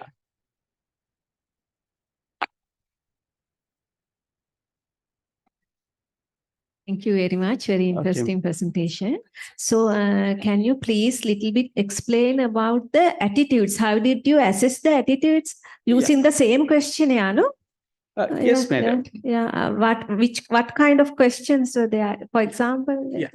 Give me a second.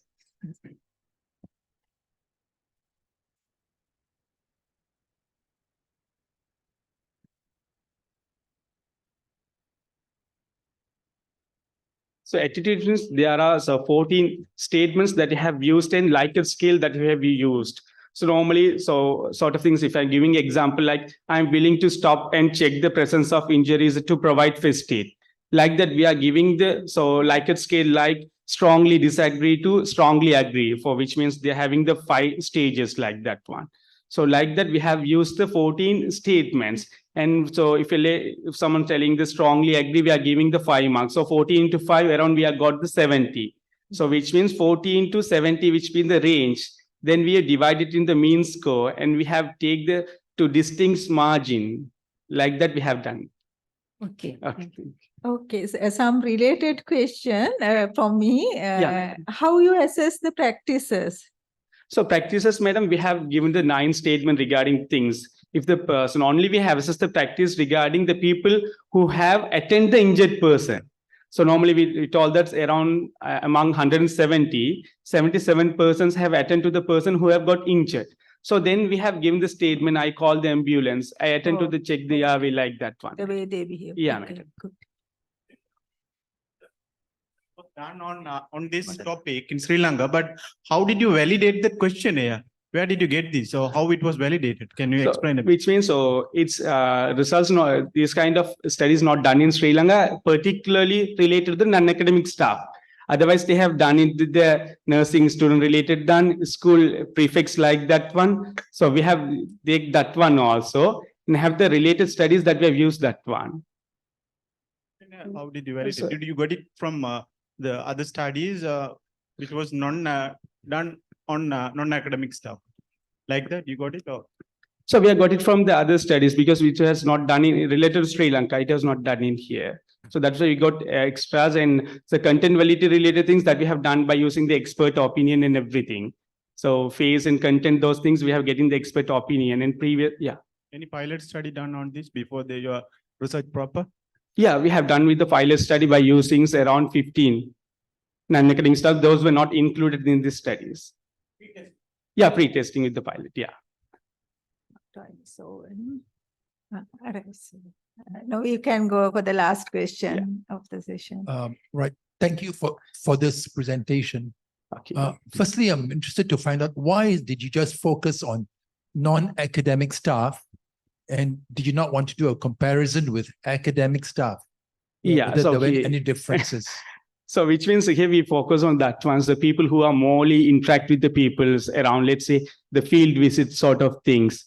And sort of if you are taking the University of Sri Jawatanapura like things, not only the University of Sri Jawatanapura, if you are taking sort of things, as I'm a nursing academic staff, normally the non-academic are people who are taking the students to the hospital by using the transport, as well as the coaches, as well as instructors, everything. People are more directly involved with the people and physical injury related times. We are telling that one, so we focus here around if you are taking the non-academic staff. So personally, we thought that one, it's very much important to explore their knowledge and have to do the interventional study that we have done in the faculty level. It's not sort of undergraduate research or not. So we have done through the faculty do something to give the non-academic staff related to assessment. So now we are under process of developing the sort of workshop for the non-academic staff. So based on their knowledge related things, and we have to target the groups and have to do that one. So we thought that one, so normally if you're taking the non-academic stuff, they are very much related to the students more. Could you go on to your next table, please? Yeah. Sorry, table.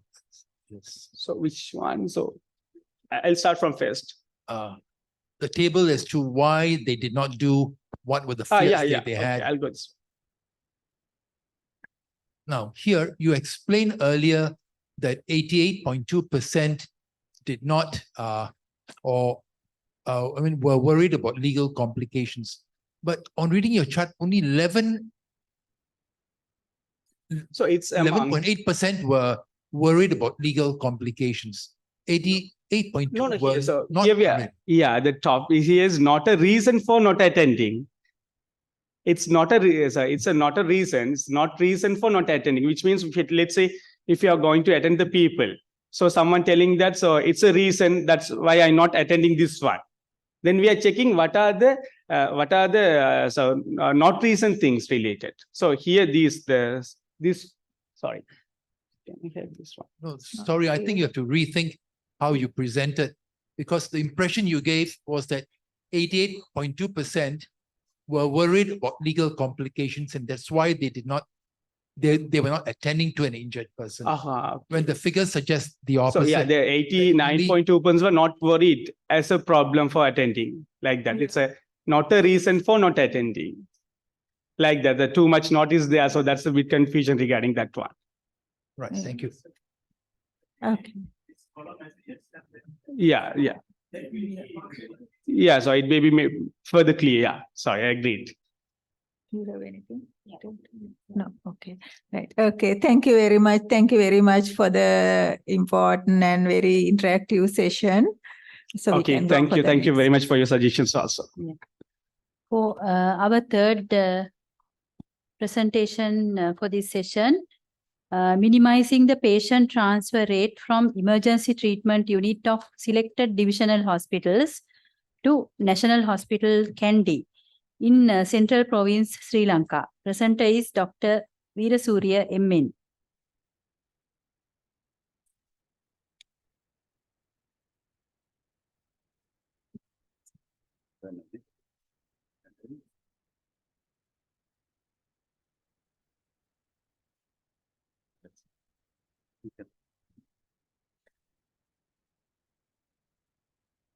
Good afternoon, chairpersons, ladies and gentlemen.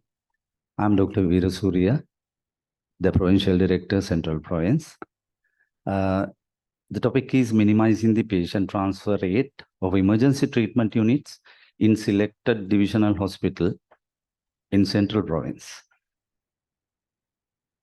Actually, the emergency treatment units, so-called ETU at the divisional hospitals, are underutilized. Relatively low daily admissions to divisional hospitals, average 6 to 8 patients, and while in contrast, the National Hospital is experiencing a significant surge in daily admissions, average about 150 patients.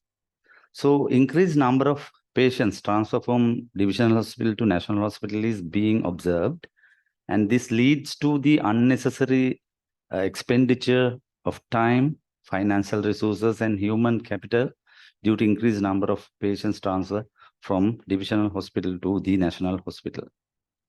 Our objective is to minimize the patient transfer rate for emergency treatment units in selected divisional hospitals in Central Province with three specific objectives: to identify the root causes and factors contributing to patient transfers, to reduce the number of patient transfers which can be managed at the divisional levels, and to ensure the quality services provision to emergency treatment units of divisional hospitals.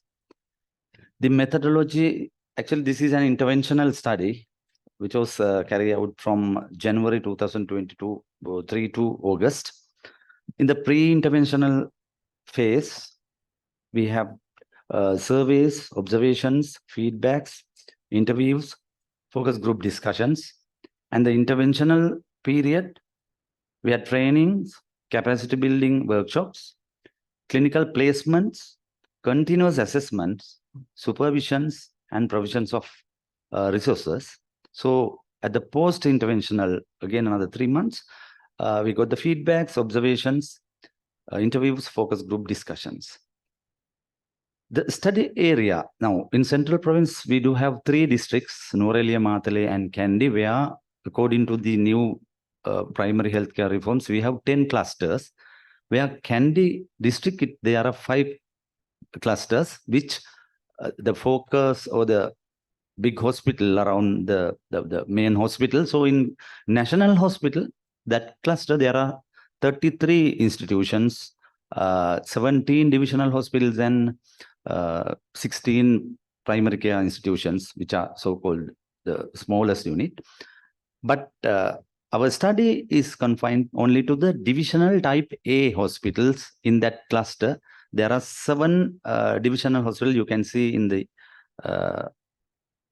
chart there, the map. The total population is around 8 lakhs in Kandy, but 200,000 odd patient, the population is covered in these 7 divisional hospitals. So interventional findings are average transfer rate for 3 months we observed from these 7 hospitals. It is about 48% of the ETU admissions. So considerable number of patient transfer from divisional have occurred without proper interventions and care. The 3 themes were identified through focus group discussions and in-depth interviews. First one is lack of confidence in being responsible for managing emergencies at divisional level, and lack of updated knowledge and skills in managing emergencies, and negative attitudes towards retaining emergency treatment unit patients at the divisional level. This is perceived as a risk for both patients and staff, because in a peripheral hospitals, once you keep a patient and if something happens, the villagers come and do a lot. So there was a little negative sort of attitude as well. So these are the reasons where what we found. 32% due to chest pain related emergencies which were transferred, and 22 for expert opinions, and 18% for further management, 14% for investigations, further investigations, and there were 12% of patients were transferred due to unconsciousness. Most of the transfers had been due to chest pain. Then the other side, the national hospital side, consultants, emergency physicians' feedback on transfers, they have determined that the majority of transfers are unnecessary and can be handled at the divisional level with the resource at hand. The majority of cases labeled as chest pain are actually instance of undifferentiated chest pain resulting from gastritis or muscular strain rather than myocardial infarction or the cardiovascular system oriented. So most of the interventions categorized as unconsciousness involved individuals experiencing an altered level of unconsciousness due to low blood sugar levels, which is not even checked in the periphery where they can do that. So you can see the impact of increased patient transfer rate now. Kandy, these 7 divisional type A hospitals, actually from 30 kilometers to 6 kilometers away from the national hospital. If a patient was taken by an ambulance, it's about 50 minutes the maximum and 10 minutes the minimum. But if by hand or their private vehicle, it's more than one hour. And the road conditions also very bad in some areas, but basically the closer hospitals are okay. But you know, the out-of-pocket expenditure during this time, the transportation, when a patient is taken there for at least 3-4 days, where the relatives have to go, and it's a huge amount of out-of-pocket expenditure. So what are the interventions that we did? A training package was delivered for medical and nursing officers in these 7 divisional hospitals. There are 28 medical officers and all the medical officers in those divisional hospitals, and 57 nurses who are attached to ETU rosters were trained. This training encompassed the following components. First one was a workshop to empower health professionals, self-confidence and knowledge attitudes on managing emergencies at divisional level. National Hospital, emergency physicians and their team conducted these things in National Hospital with theory and as well as some practicals, because they do have a laboratory with mannequins. It was a very successful program, and not only this 28 medical officers, but I was able to train 155 medical officers in the district in the four episodes.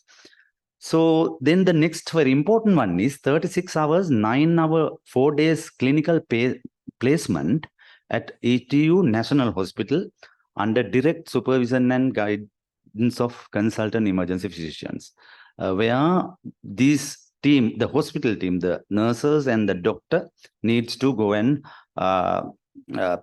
be there for 4 days. Then the third one is e-communication pathway was established. Actually, it was introduced to contact emergency physicians during management of emergencies at division level, 24 hours available. It's a WhatsApp group. So these are some photographs where that we did the training and the team here. The results, substantial decrease in transfer rates at the end of this intervention. Thereafter 3 months, we saw it, and it was earlier 48% and it has reduced to 19%, because we definitely will have to transfer the patient where they can't manage, but unnecessary transfers hindered. And it was significant difference was found between pre and post interventional transfer rates. It was significant. So results can be demonstrated through feedbacks. Post evaluation feedback of training and clinical placement highlights the enhancement of knowledge, skills, self-confidence, and attitudes among participants. Additionally, notable outcome included the substantial decrease in the transfer rates, plummeting from 48 to 19%, and positive feedback from consultant emergency physicians at National Hospital, commending the improved management of patients transferred from divisional level hospitals was seen, and it is ongoing. So whenever there's a good management, they commend, and as well as if there is any bad, they comment, and there's a discussion going on through this WhatsApp, this thing. And now the consultants believe actually this is very important, and now they manage properly for the initial stage, and wherever necessary they transfer. Now example, a VT was managed very well in a peripheral hospital. The patient saved because she was transferred with the control, this thing with discussions during the management.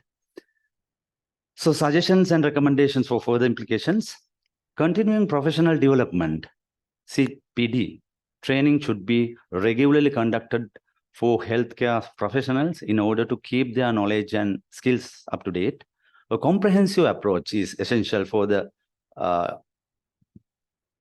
analysis of unnecessary patient transfer to the emergency treatment units in National Hospital, and expanding this project is to other divisional hospitals in central provinces recommended. So I have already started in other 2 districts as well with the cluster major hospital, especially the general hospitals, where in most of these places, no emergency physicians, but there's a VP OPD and the consultation is also, according to the available research, we have now already started in Matale and Nuwara in other clusters as well. So the acknowledgement, actually, I have to give my gratitude to Dr. Iresa, the Director, National Hospital, Kandy, and especially Dr. Nanakara, the consultant nephrologist, and Dr. Mrs. Kiruvattudu, consultant anesthesiologist. And special thanks to both Dr. Duminda and Dr. Nandana, consultant emergency physicians, very helpful consultants, young consultants, and still they are working with us. It's fortunate to have those type of doctors with us, and my research team, and medical officers and nursing officers who attend to this training and all these things. So thank you very much. Yeah. Thank you, Dr. Veerasurya, for your interesting presentation. And floor is open for questions.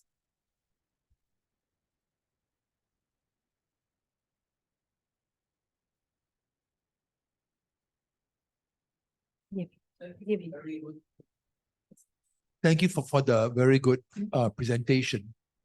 What were the conditions for which you were able to avoid transfer to the National Hospital? Yeah. Here you can see most of these now, 32% of these patients transfer due to chest pain.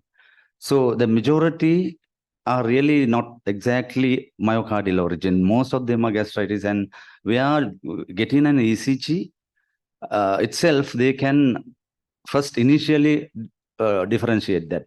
So the knowledge, and as I told you, the actually the confidence was a problem, because I spoke to most of these doctors personally.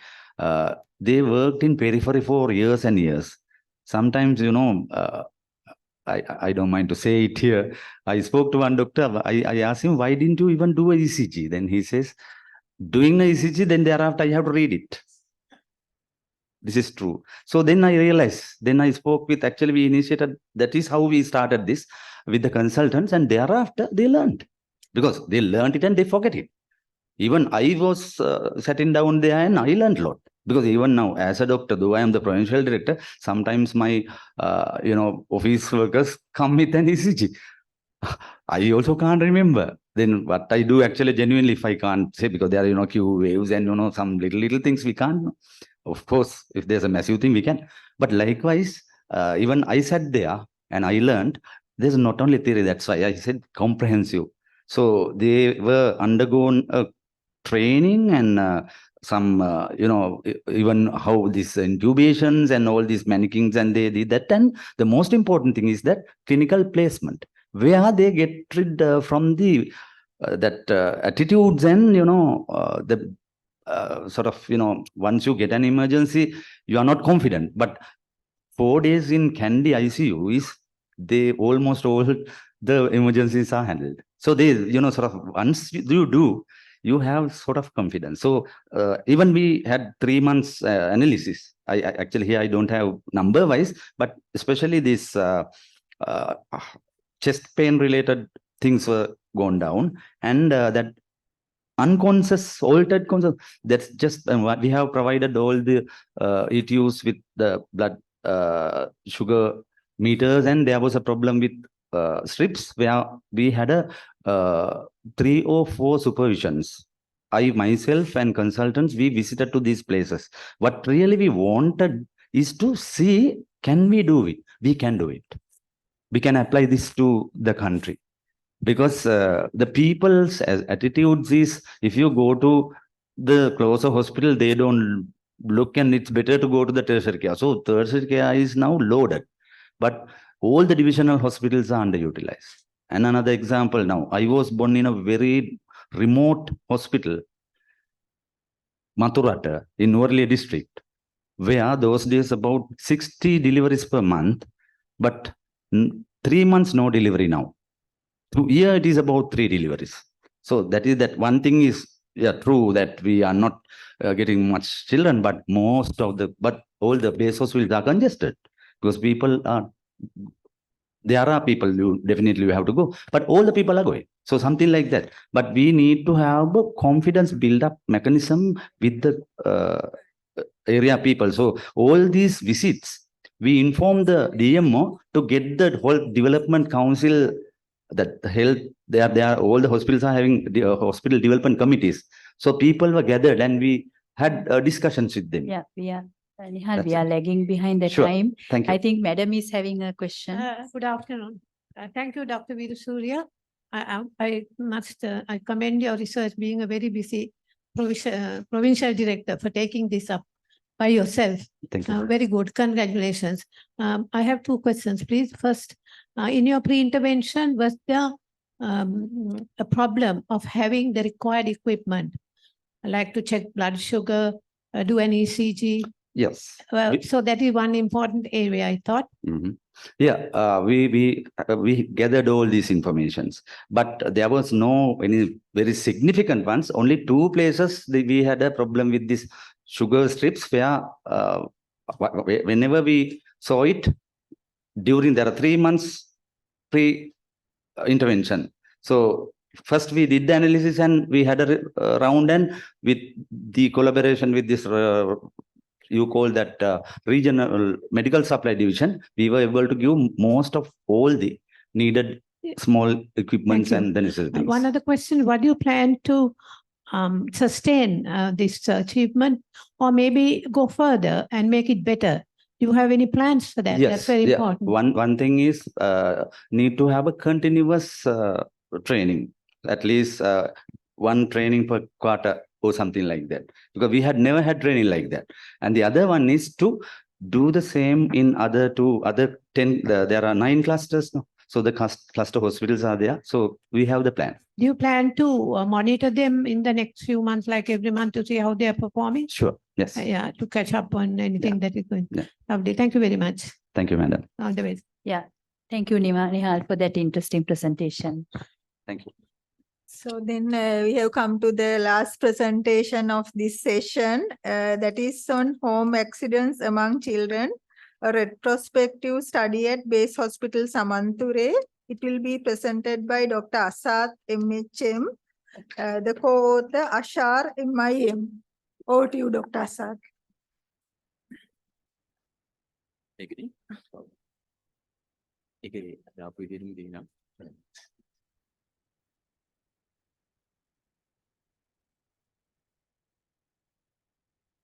Good afternoon, chairpersons and the panel of judges and colleagues.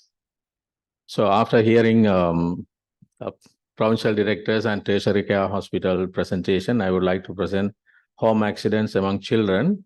It's a retrospective study at a base hospital, Samanture. It's a secondary care level hospital in the southeast of Sri Lanka. These are the contents, and background is, as you all know, injuries are the major cause of hospitalization in Sri Lanka. And home injuries are very common among children. It causes long-term consequences to children and families with huge cost to family and to the country. So increased number of injury-related home accidents indicate low social attention to preventive measures in the home environment.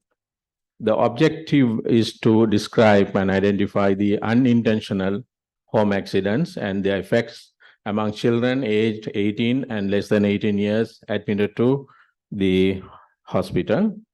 The methods wise, it's a retrospective quantitative study for the period of 6 months, and sample size were 1,340 BSTs of children were reviewed from the Health Information Management Unit, and data were checked with the injury registers, transfer registers, and National Injury Surveillance forms from the hospitals. And we have taken all the unintentional home injuries. It's a purposive sampling. We used a data sheet and analyzed with the Microsoft Excel, and necessary approval was taken.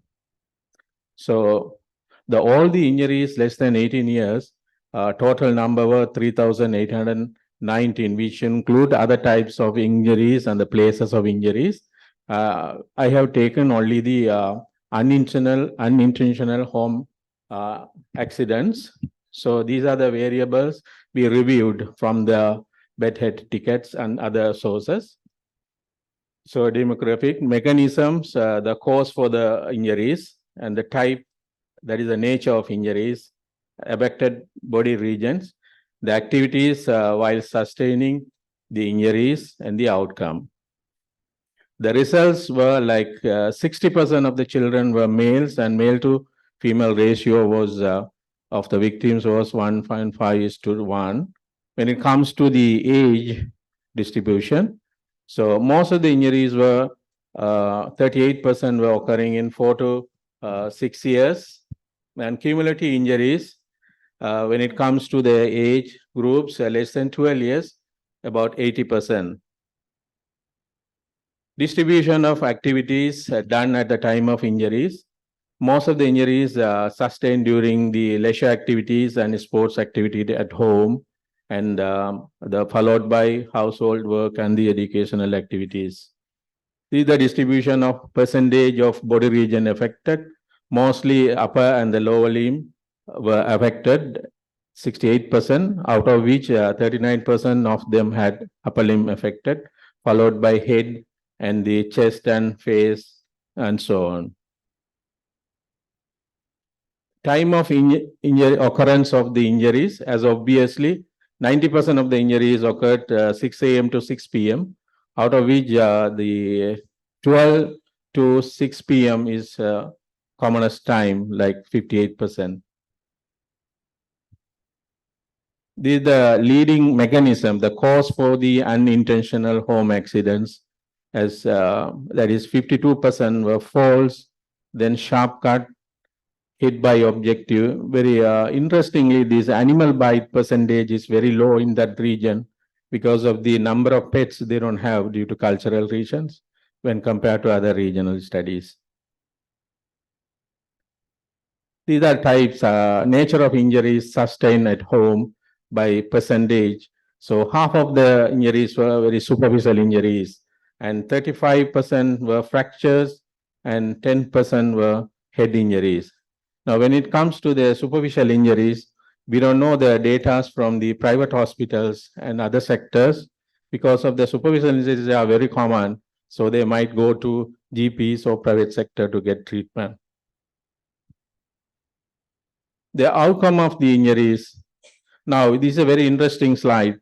Now, the hospital treated only 36%, but 45% of them, of the victim children, were transferred out to specialized care like orthopedic management and transferred for neurosurgical and CT scan facilities.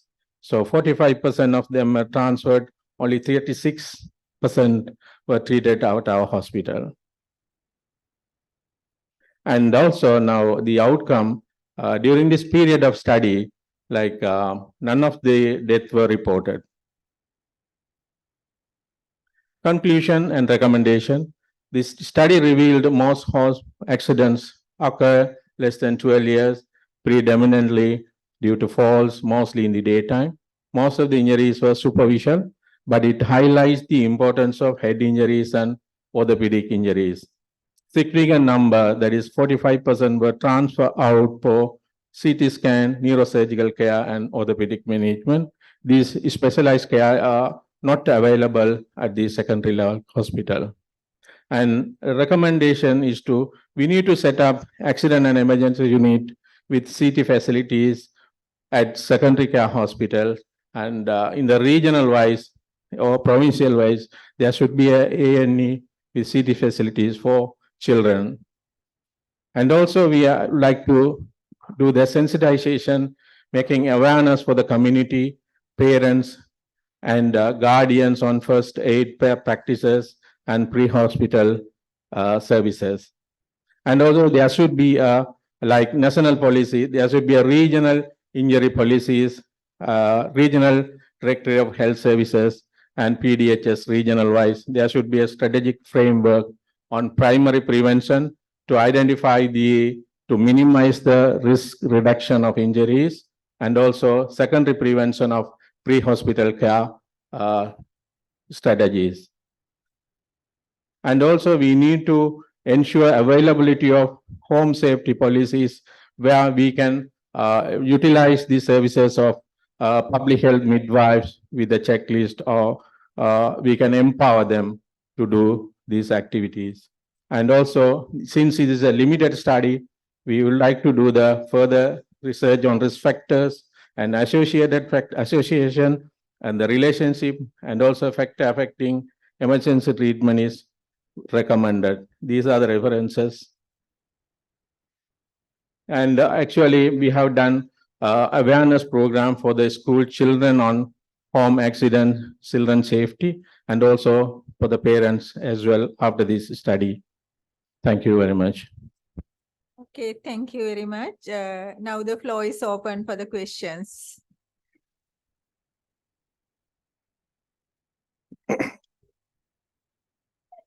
Yeah. Secondary data? Yeah, secondary data. So it's a different sources like, the BSTs were reviewed, and also there are injury registers at different levels, and transfer injury books. And there is already the Ministry of Health introduced a national injury surveillance form. So that forms were reviewed extensively since we had a longer period. Any other question?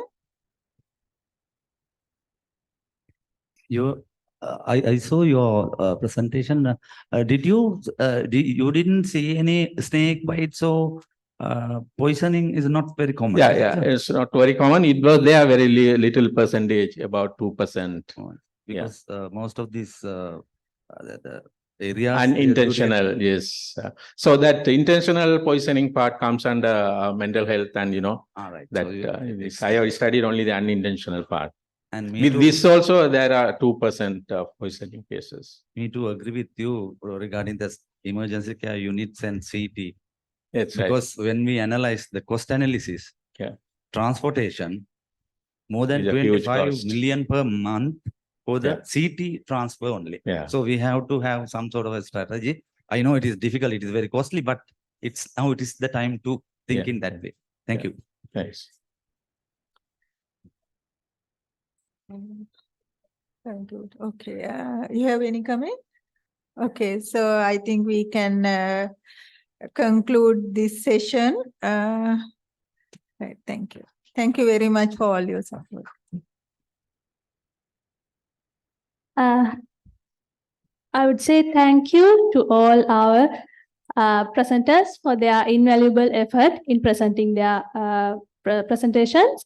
And now let's appreciate them. Best presentation will be awarded at the conclusion of the next plenary session at Grand Ballroom. I cordially invite to present the certificates to our presenters. I cordially invite Dr. Sabiti Sabarakon, Director, Non-Communicable Diseases, to present the certificate to our presenters.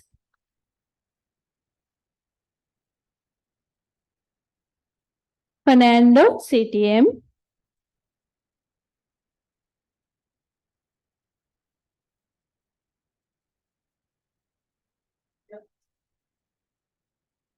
Nasmil, UHM.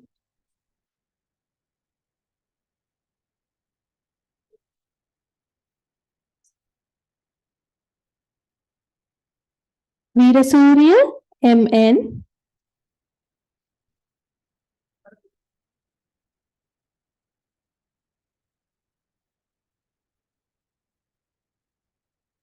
Asad, MHM.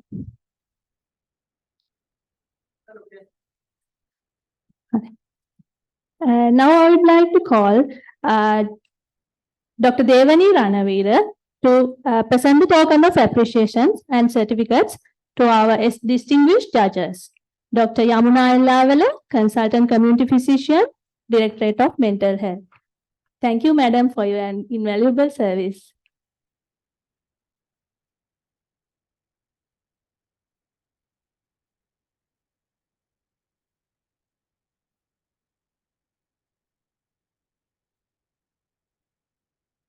And Dr. Hemali Senathilaka, Consultant Community Physician, National Program for Tuberculosis Control and Chest Diseases. Thank you very much, Madam.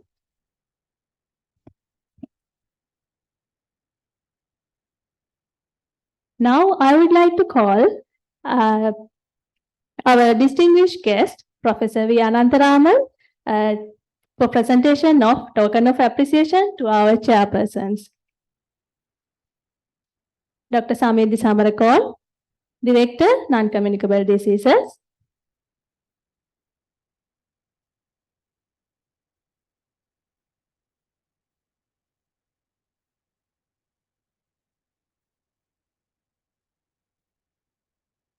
And Dr. Devani Ranavira, Deputy Director, National Cancer Control Program and Specialist in Community Medicine. Thank you, sir, and thank you, madam. Now you can join with the Symposium 6, Occupational Safety.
Now let's continue with our next item of the agenda. It's the Symposium 6, Occupational Safety, with the theme of Safeguarding the Workforce, Preventing Injuries for a Sustainable Future. And I would like to call our co-chairpersons, Professor S.R.D. Alvis Senaviratna, Senior Professor in Community Medicine, Department of Community Medicine, and Engineer Mr. E. Abel Sirivardhana, Additional Commissioner General of Labour, Department of Labour, to chair the session.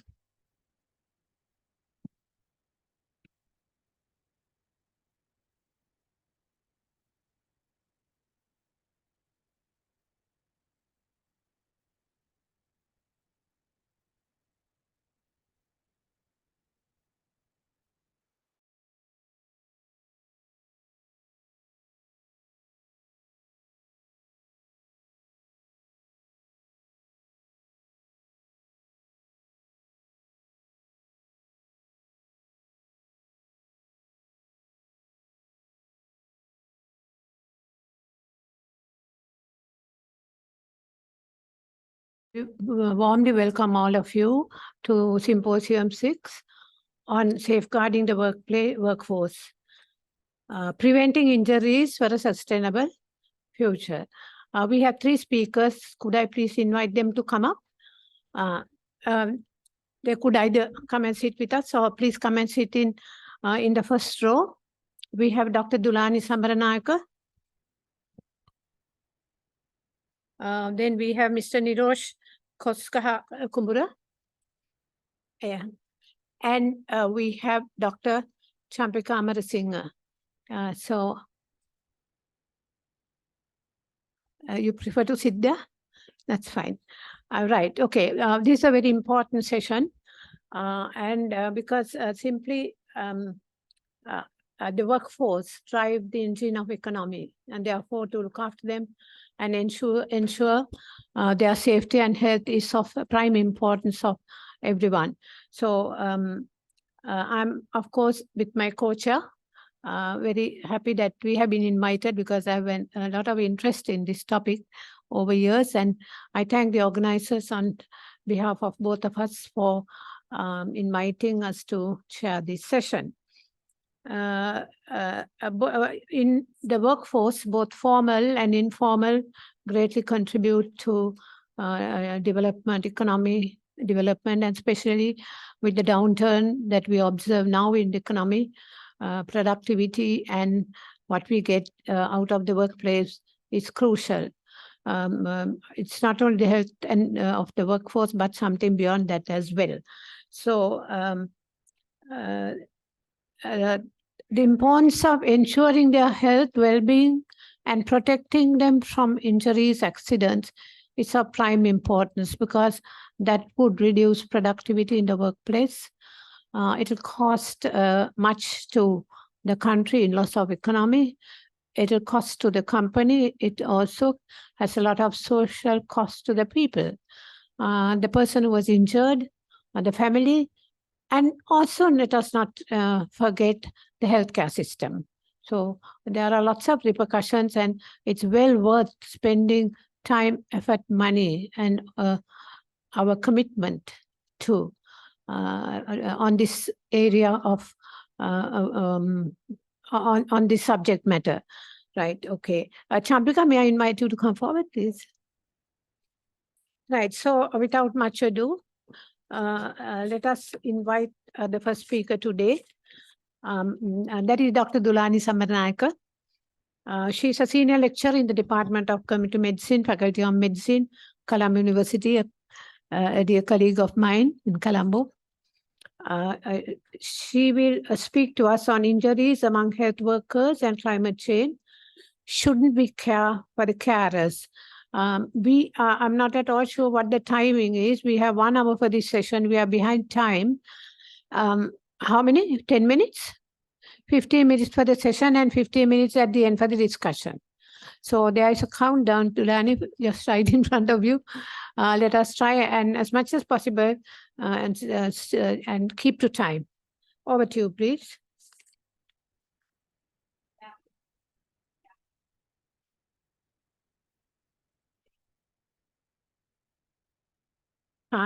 Something wrong with it. I would also like to thank the organizers for giving me this opportunity. So shouldn't we care for the caregivers or the carers? Talking about injuries in healthcare workers in a background of climate change. So that is the topic that has been given to me. So healthcare workers amount up to one of the largest category of workers in the world, 59 million globally. And they have a crucial role in the prevention of injuries, treatment, and care. But due to the nature of their work, they are also at high risk of injuries themselves. And their safety and injury prevention is important because a safe and healthy workforce and a motivated workforce is essential for us to reach the public health goals of the country. So safety at work is a basic right. No person should be injured or harmed at work, which is a basic human right, and that is the fundamental principle on which occupational health and safety is based. And if you look at it from another perspective, a safe healthcare practice, we talk about safety in the healthcare practice. A safe healthcare practice would not do any harm to the recipient, and it would not expose the provider to any unavoidable risks and would not result in any dangerous waste. But despite this situation, we see many injuries among healthcare workers all the time. So the common injuries would be the sharps injuries, musculoskeletal sprains, strains, and back injuries, fractures and dislocations, chemical and radiation injuries. If you look at the sharps injuries, the annual incidence is about 3.7 per 100 healthcare workers per year. That is, annually per 100 healthcare workers, about 4% get injured due to sharp accidents. And once the sharp injuries occur, what is the outcome? What is the likelihood of infection? Out of 100 sharp injuries every year, we get 0.42 hepatitis B, about 0.7 hepatitis C, and about 0.1 or 0.2 HIV infections as a result of the sharp injuries. If you take the percentage of healthcare workers affected, different literature would cite different prevalences, percentages ranging from 15 to 69%, with a wide variation between the countries. If you have a quick look at the variation between the countries, the darker shades showing the higher prevalence, the lighter shades showing the lower prevalence, and white colored, of course, where we do not have data. We do not have data from many of the low resource underdeveloped settings, which is not satisfactory.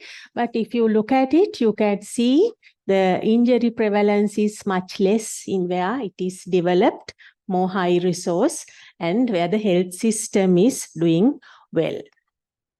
Then if you look at the injuries and infections from a different point of view, what is the attributable fraction? The fraction of disease among healthcare workers that is attributable to Sharp's injuries. Out of all hepatitis B infections in healthcare workers, 37% is caused by Sharp injuries, which is about 66,000 cases every year. And out of hepatitis C infections in healthcare workers, 39% is by Sharp's injuries, 16% cases. But when it comes to HIV, the attributable fraction is less. It is about 4.4 out of the infections, amounting to about 1,000 cases annually. What are the consequences of Sharp's injuries? There is risk of infection, which requires prophylaxis or treatment, which would result in high healthcare costs, absenteeism, and loss of work days. Then there is decreased motivation, leading to reduced quality of care, psychological issues like stress and PTSD, and also in infection sets in, there is long-term suffering and death. If you look at research, the predisposing factors that have been identified as causative for Sharp's injuries are the ones which are well known, but which are not paid much attention in most of the healthcare settings. Recapping of needles, unsafe handling of sharp waste, overuse of injections is also a cause, and lack of supplies. Failure to place needles in sharp containers immediately, passing of instruments, and lack of awareness and training. Then we come to the next problem, the musculoskeletal problem. Although we talk about Sharp injuries most of the time, if you look at the burden, overall musculoskeletal problems are the commonest. So they are prone to acute musculoskeletal injuries due to mainly patient handling activities. So it is said that about all work-related injuries among healthcare workers, about 80% are due to musculoskeletal, out of which back injuries are the commonest. So the most affected worker categories are the nurses, healthcare assistants, operating theatre staff, and the emergency and field level health workers. If you look at some Sri Lankan data, a study among operating theatre healthcare assistants in Colombo district showed that 3-month prevalence of any musculoskeletal symptom was about 60%, where lower back 32%, foot about 28%, and knee about 19%. The factors predisposing to musculoskeletal injuries, mainly poor patient handling during lifting, transferring and repositioning, awkward postures, and repetitive activities in handling material and equipment. Related to musculoskeletal injuries, we also have slips, trips, and falls, again, which result in most of the time musculoskeletal problems.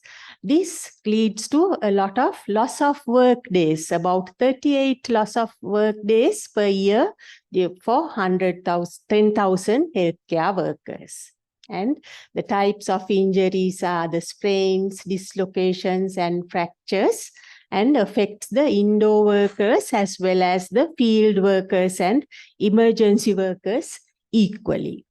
So according to the evidence, the predisposing factors are contaminants on the floor, poor drainage, pipes and drains, indoor and outdoor walking surface irregularities, weather conditions, inadequate lighting, unsafe stairs and handrails, tripping hazards, and floor mats and runners, which are very much prevalent or commonly seen in most of our healthcare settings.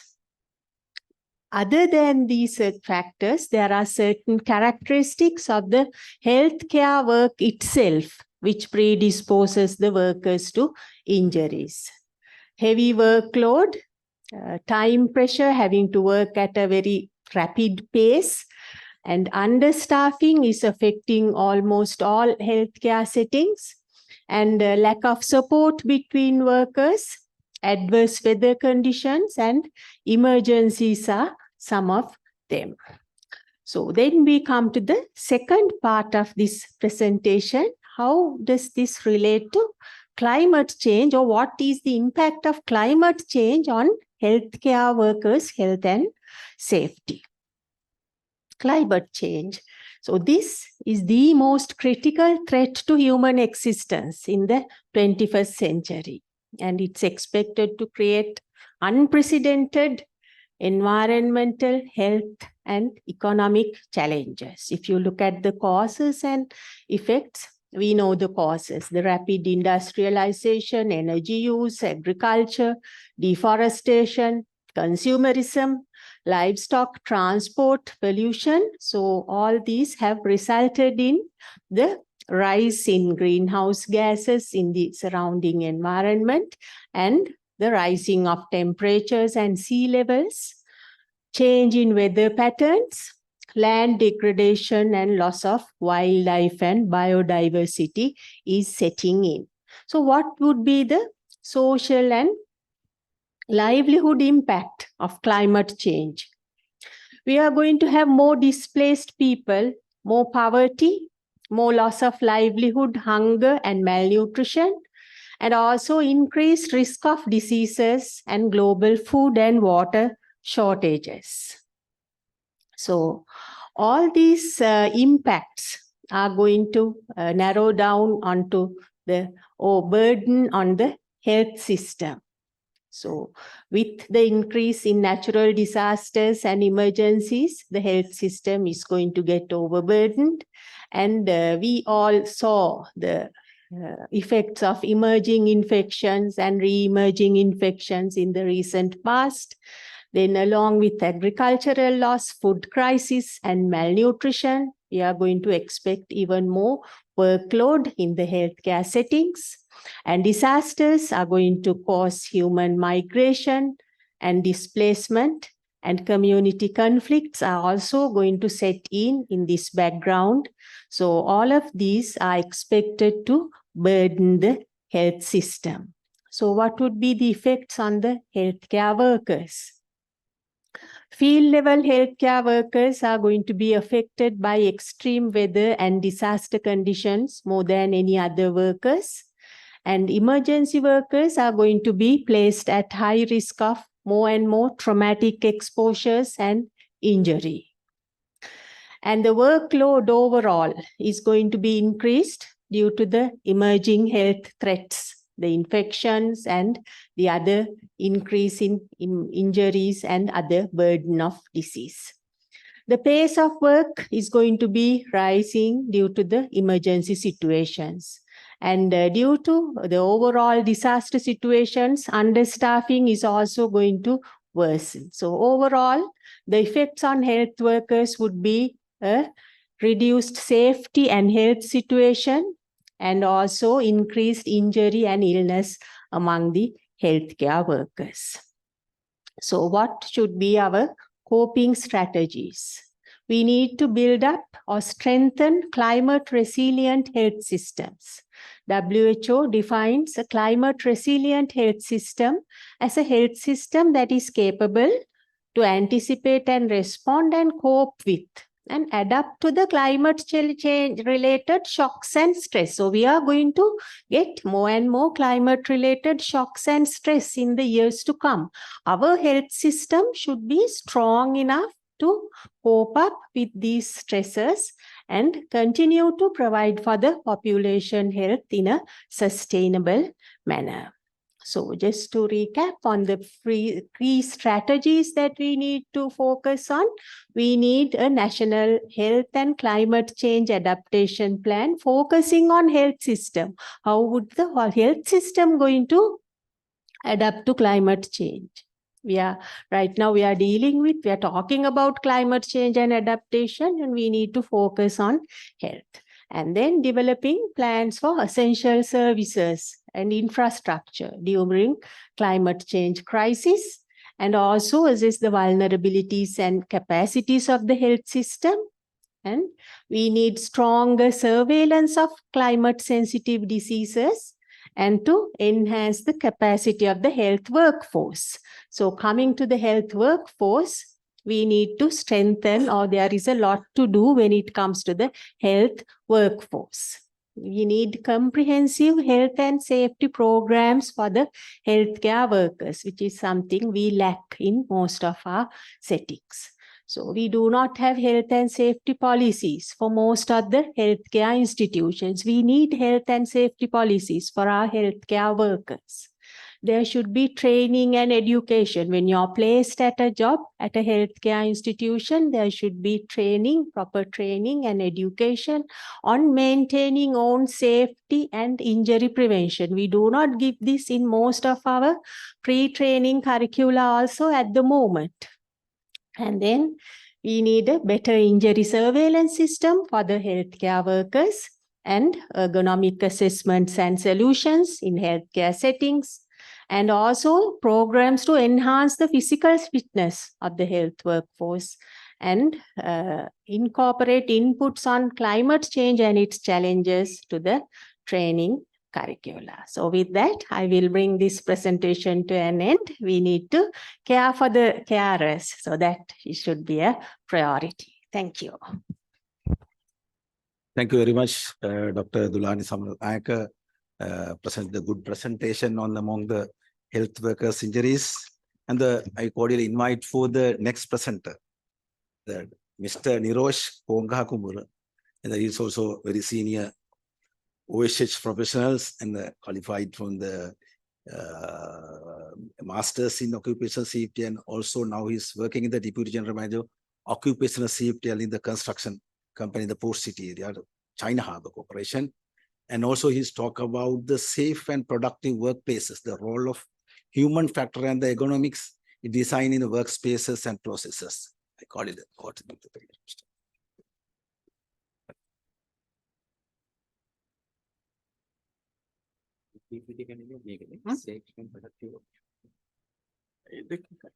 It's the same. Oh, no, this is not one.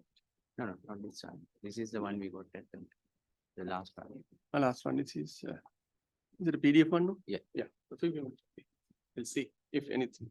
Okay.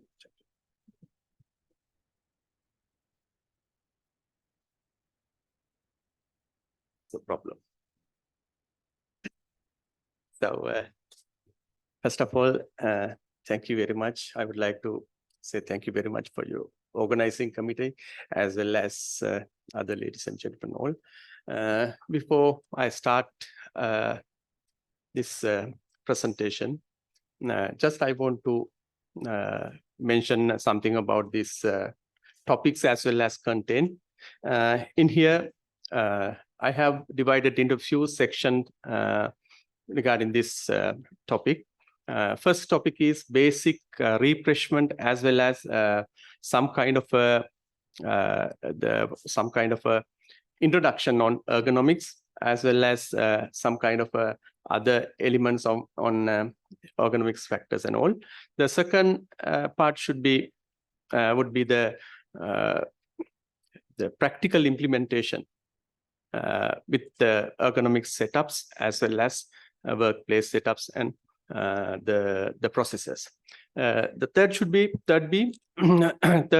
section is mainly how the Sri Lankan setup or the scenario, how we're going to implement these things, what are the observation and the experience what we gain on regarding these ergonomics setups and all. So And before start the thing, I'm going to present the role of human factors and ergonomics in designing workplace and processes in on behalf of safe and productive workplaces.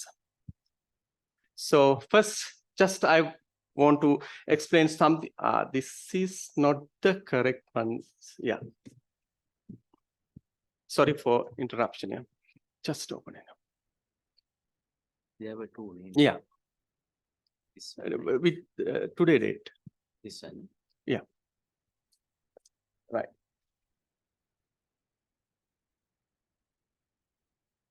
Correct. Okay, right. That's correct. Right. So then what is ergonomics? Just for brief idea, the scientific discipline, and it is something about interaction about humans and other elements of a system. And also it is optimize human well-being and overall system performance. This is, you can catch all the things, all the what you call main ideas, what ergonomics is. So then comes to the studying of then comes to the another what we call some kind of a definition. This is something about the studying of an equipment and devices that fit the human body. It is among and it is its movements and its cognitive abilities. This is the main what you call the main thing what we know in our field, something about fit the human body. The machine should be fit to the human body. That is one thing. Another thing is ergonomics is an approach or solution to deal with the number of problems among work-related musculoskeletal disorders, because this is also the main thing what we want to gain or the implement or the develop our ergonomic systems as well as work productivity related to this thing. So this is mainly for this. These are the main focus on ergonomics subject as well as ergonomic studies. Then comes to the another key two topics related to ergonomics. What is the workplace ergonomics? As well, what is the organizational ergonomics? This is the science of fitting the workplace condition and job demands to the capabilities of the workplace population. It is something about the job demand, something about the science, that is workplace ergonomics. Then comes to the organizational ergonomics. The organizational ergonomics is a concern with the optimization of socio-technical systems, including their organizational structures, processes, then the policies, then the some kind of a human interaction. Those things are considered as organizational economics. So then, just for our information, the organizational ergonomics and human factors. This is something about psychological and physiological principles with interconnected with engineering, design of product, processes, and systems. This is mainly psychological and the physical systems interconnecting with the engineering system. That is mainly because just I want to tell you something before this thing, because I am really representing the engineering sector. I'm not the medical practitioner. So sometimes maybe the medical terminologies things can be a bit differ to me. So then, just for your information. So then comes to the second thing is the primary goals of human factors and engineering is reduce the human error, increase the productivity and system availability, and enhance the safety of and health comfort of human and equipment. That is another part of the interaction between ergonomics and human factors. So then this is one of main or the key things what we have to consider when we concern on ergonomics, human factors, workplace productivity, prevent injuries and all. So these are the mainly ages what we can identify related to ergonomics. Especially there are 5-6 ages. Just I want to tell you before start this thing. We don't have much more information on ergonomics before 90s. sometimes maybe some documents we can see some evidence, clues we can identify in 70s and 16th centuries. Then after that, 1875 or something, yes, I think I'm not being mistaken. 1875 something, there are some written document can be find related to ergonomics. But after that, the 90s is the era for the ergonomics development as well as ergonomics engineering. So then first, this is based on why sometimes maybe you may ask question why it is 1950. The World War is the key thing, development of the ergonomic structures, systems, as well as mechanical system. So then after that, normally the most of literatures can be found in after 1950s. So then I start, first decade was the military ergonomics. Basically, this was some kind of manufacturing war machines, especially aerodynamics as well as aviation matters are related to this war dynamics, because during this period there was no any such a relationship between that means the human fit to the machine something or machine fit to the human something. Just they think about the productivity. How we going to keep more things or the more important what you call more operational purpose, how improve the things and all. Just they think about during this military decade. So then comes to the 1960s, so decade of industrial ergonomics. This is one of the golden era for the engineering ergonomics, because a lot of policies, systems, equipments, then some kind of new inventions had been developed during this decade. Especially at the moment, we are practicing a lot of this kind of things like, new tools, conveys, some kind of lifting equipments, so on. So this kind of things develop these things. So then it comes to the 1970, it was the case of consumer ergonomics. Consumer ergonomics, basically the manufacturers are thought that they need to develop some kind of products related to consumers, that kind of, but some users, it sometimes fit to the ergonomical matter. Sometimes, as examples, some luxury cars, some what you call high-tech cars. Then comes to some small ends, some toothbrushes. I think few decades back in Sri Lanka, there's a ad, what you call TV ad going 3-bended toothbrushes. That is this is some kind of a technical explanation. What can I do? Some consumer ergonomics, 3-bended toothbrush or something like that. So then it comes to the 1980s, decade of HCI and software ergonomics. HCI means computer-human interaction. Sorry, human-computer interaction. In this period, there was a lot of developments on software engineering. Sometimes making workstations, typing patterns, some good seating postures, that kind of things had been developed during these things. At the moment also, these things are continually practicing in ergonomic sector as well as other industrial sector. So then comes to the 90s. It was the decade of cognitive and organizational ergonomics. This is also one of the important decade in means of ergonomics development as well as workplace practices, cognitive practices and all, because the most of employees, organizations, the leaders, sometimes the designers, planners, they think about the development of the ergonomics matters, think about in the cognitive matters. They want to improve, they try to improve what the interrelationship between cognitive setup as well as the interlink with the organizational setup, making some kind of a good work patterns, so on. So then from 2000s, it was a decade of global communication and eco-ergonomics. This is not much concern, and this is something about the archaeological and green building concepts, that kind of things interconnected with 2000. So then comes to today's ergonomics. It is now at the moment, it is combination of all the segments what we have discussed at the moment. So then it's moved to the work and ergonomics. This is some kind of a small explanation. What is work process? It is spatial and chronological sequence, the work process.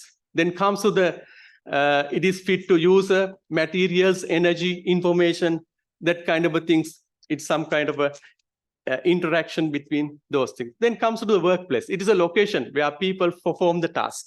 It may be differ to place, what you call time, sometimes maybe indoor, outdoor.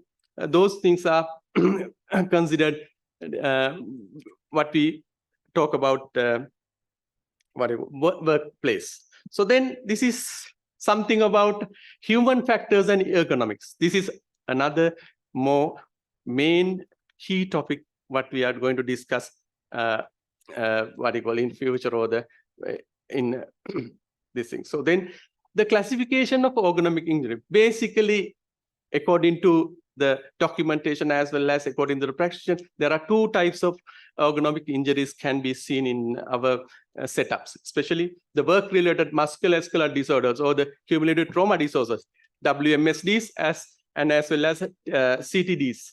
This is basically exposure-driven.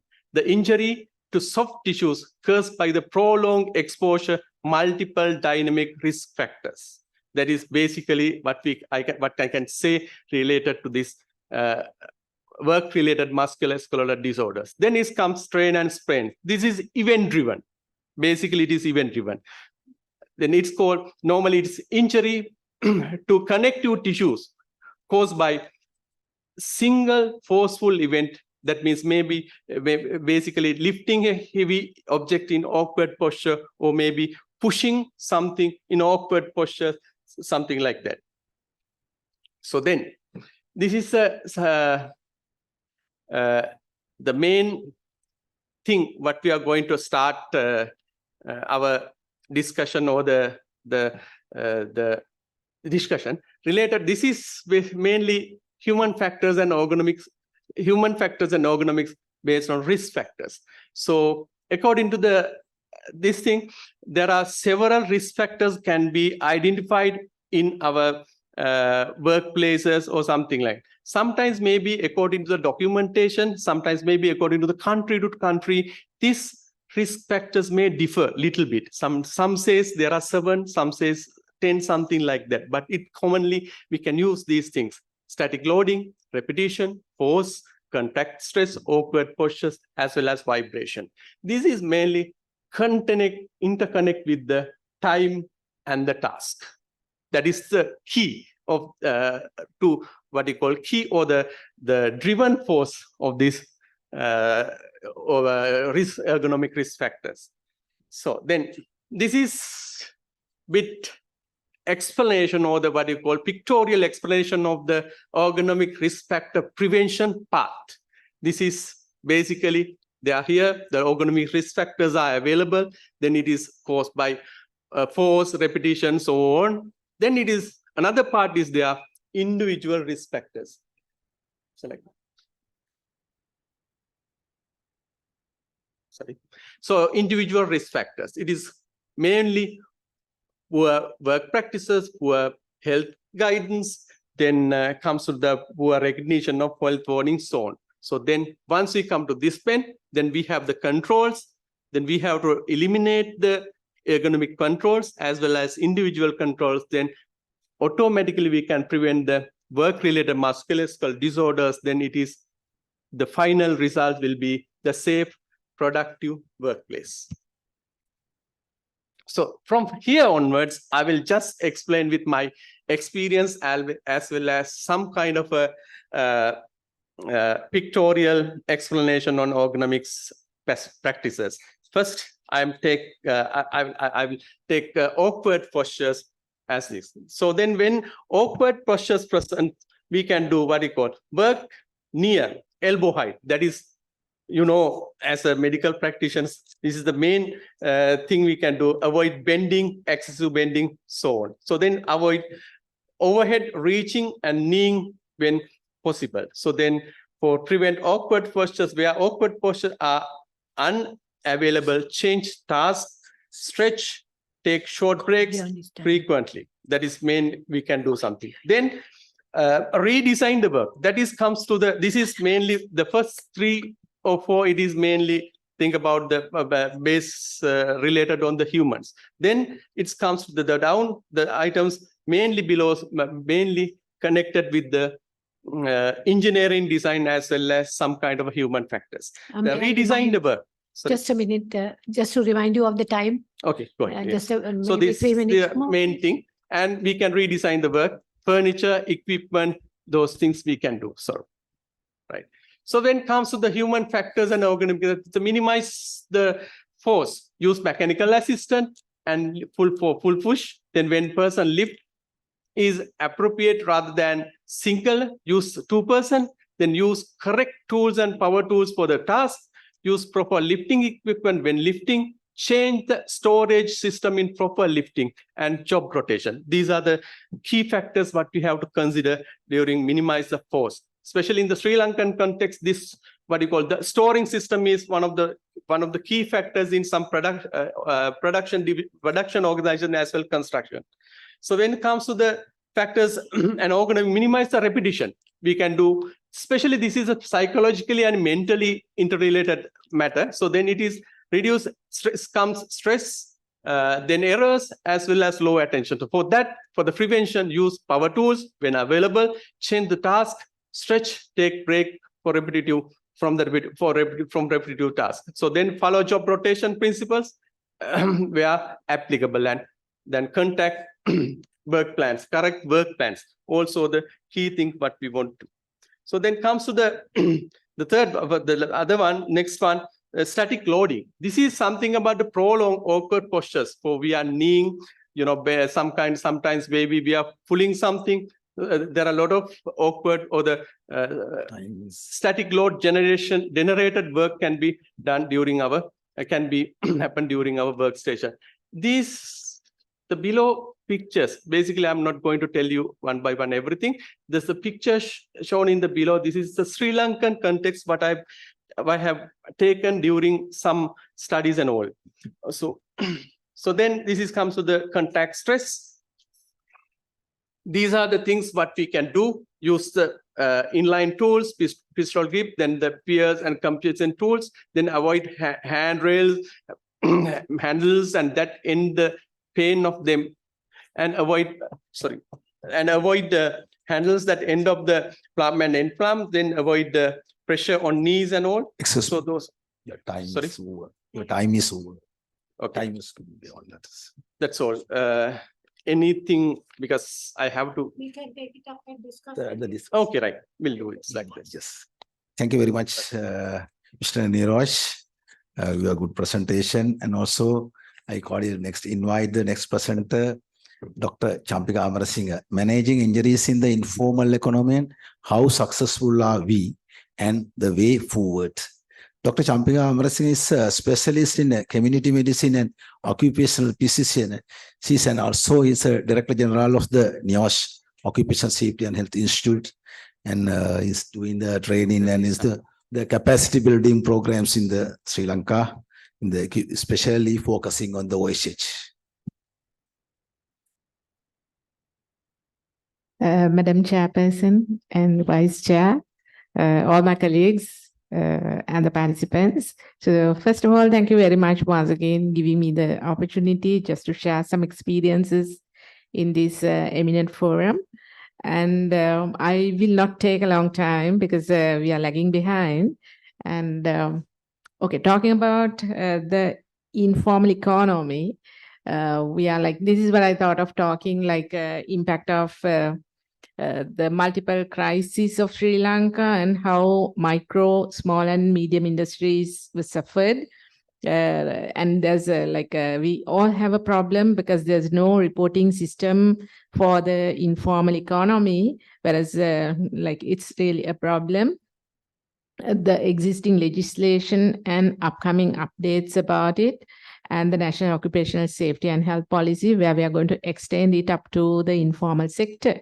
So talking about the workplaces and the industries, whereas we all know all the formal industries, we have the employers, we have the employees, and there are two categories, whereas we have the agreements and so on.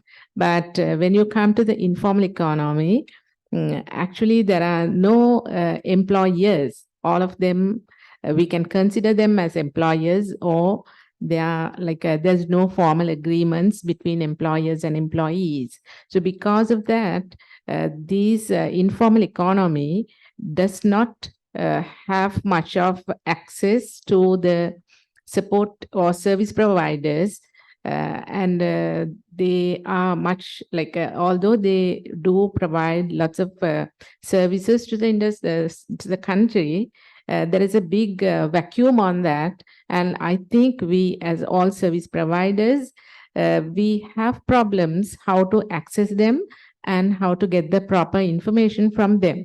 So that is where we are also standing in front. So these are some of the information that we could get from the informal economy. As you all know, this research was done in 2017 by the IPS, whereas they have said that 60% of the working population belongs to the informal economy. So there are male and female employers and employees, but basically the employers, mostly the males are the employers in the informal economy until 2017.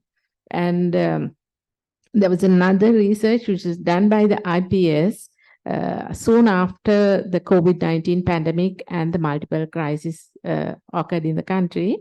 And they have said, again, there are like 68% of the informal economy has fallen down. And from them, the 68%, it has come down up to about they have like lots of micro scale industries have fallen down. And so the percentages are different now because there's no recent study has done soon after that. Yes. And again, talking about the injuries related to the informal economy, it's very unfortunate to say that none of us don't have proper standard injury related information in this. Talking about the formal industry and the statistics, which we have done by the National Institute of Occupational Safety and Health, we have done a recent research with the NHSL, and we have found that there are during 1 year in 2017, the reported injuries, among the reported injuries, about 12% of them belongs to the occupational settings, but they have not categorized whether it is informal or formal.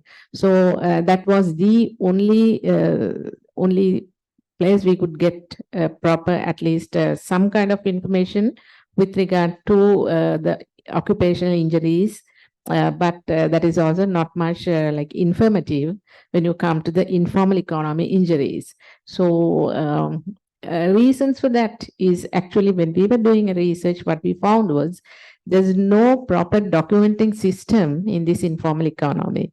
Not only with regard to the injuries, but for other things, like even for costing, pricing, whether they have profits or not. So those things are also not reported and recorded. So along with that, the injury reporting system is, I don't say it's poor, but there's no such reporting system in this sector. And there is no method of recording as well. I mean, like if you go to the formal sectors, the industries, they have their occupational safety and health systems, whereas that is how they run the systems, that is how they prevent the injuries. But in this sector, there's no system they have introduced in this sector. So that is a problem. And again, the risk factors which we have found is like they still use the primitive machinery, whereas the machine guardings and the stuff is also not there. And talking about the housekeeping in these industries, they operate inside a house, inside the same house, or sometimes they operate in the same premises where the houses are. And the household, the kids, they are running all around. And the housekeeping is a real problem. Because of that, there can be lots of injuries. And they do operate, there's no system as said, this system just to report the injuries. And there are very high risk of fire in these industries because they operate not only the machines, sometimes, they have the kitchen is just adjoining, they use chemicals. And so there are no proper places for them to store the chemicals. So there is a very high risk, whereas they do not know that they are at a risk. And mostly we saw that poor awareness among these people with regard to the injuries, with regard to the hazards and risks in this informal sector. And always they talk about the financial problems, whereas if they are struggling with the financial issues where they can't implement certain things. So you can just see these are some of the these are some of the places where they operate in. You can see the housekeeping poor, there are lots of hazards, there are so many things. So talking technically about these, we know that the hazards are that is the potential to cause harm. So as we said, there are economic hazards, as the previous presenter said. There are biological hazards, even there are physical hazards and psychological hazards as well. And along with that, there are electrical problems. They are using pressure vessels. The temperature is a problem. Chemicals, again, the radioactive material, some of them they are using. Sound is a problem. So these are the hazards that they are exposing to. And again, there are risks, as we said, there is a high probability of causing harm to the body. So those are the risks. So they don't have much of idea about it. And talking about finally, the summary of that is people are exposing to different hazards in the industry, in the informal sector, and they are facing to certain risks, and there are injuries, but they don't have statistics on that, which it doesn't mean that they don't have injuries. They have, but we as officials, we have to develop a kind of a system for them to incorporate them into the formal service providing sectors. So learnings from the other countries. But as you can see, this is the Malaysian experience that we have seen. At a time, there was a very high numbers of work-related injuries, including the informal sector. And they have started awareness programs for them. And you can see the correlation between the injury numbers of injuries are reducing while the awareness raises up. And the same kind of experience found from Japan as well. They have reported large number of work-related injuries. They have introduced the Industrial Safety Act somewhere in 1970s, and they have introduced a proper occupational safety and health management system. Whereas you can see decline of occupational injuries throughout, and they are maintaining it now. And this is the Korean experiences. At the same, you can see they have introduced the laws, legislations, policies, systems, created awareness, and with that, they have come down with work-related injuries, where the informal sector is also incorporated in this. So that, of course, that kind of practices we also have to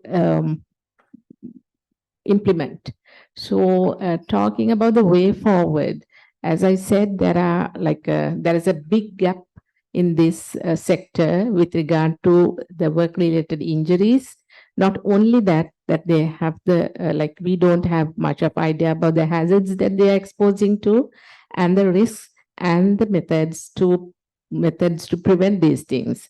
So these are the new steps they have taken by the Ministry of Labor, along with the Ministry of Health and the academia.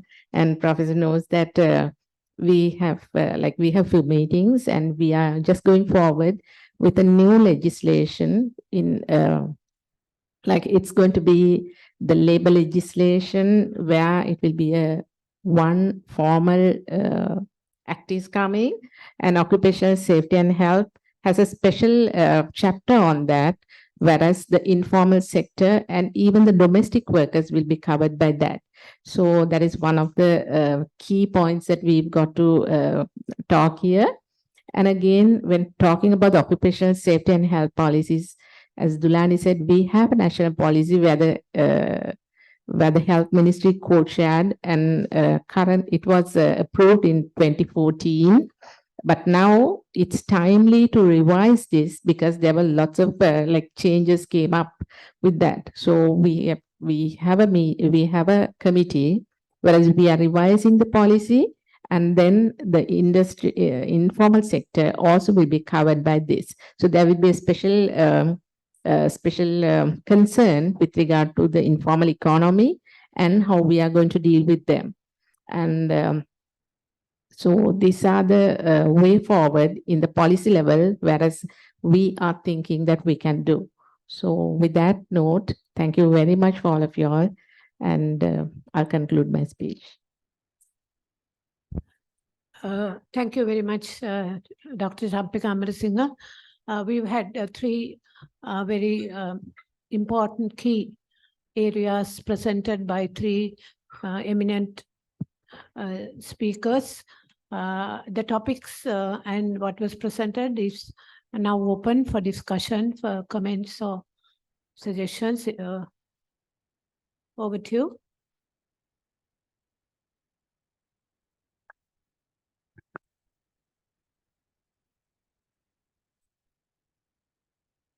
Yes, please.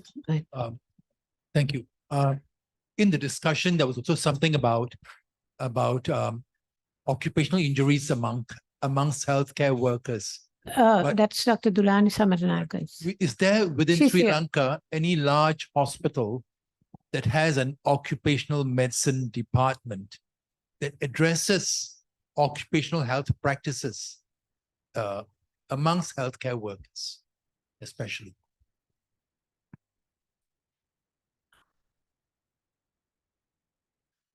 Dr. Dulani, have you any? No.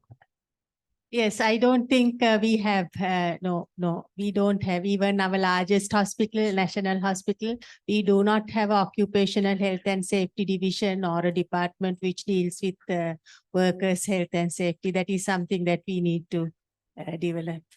Something that you may wish to consider, because having such a department in a very large hospital will mean that there's now a team just looking at that from a large hospital perspective, and the lessons learned from that can be filtered to the other hospitals too in the country. Thank you. Thank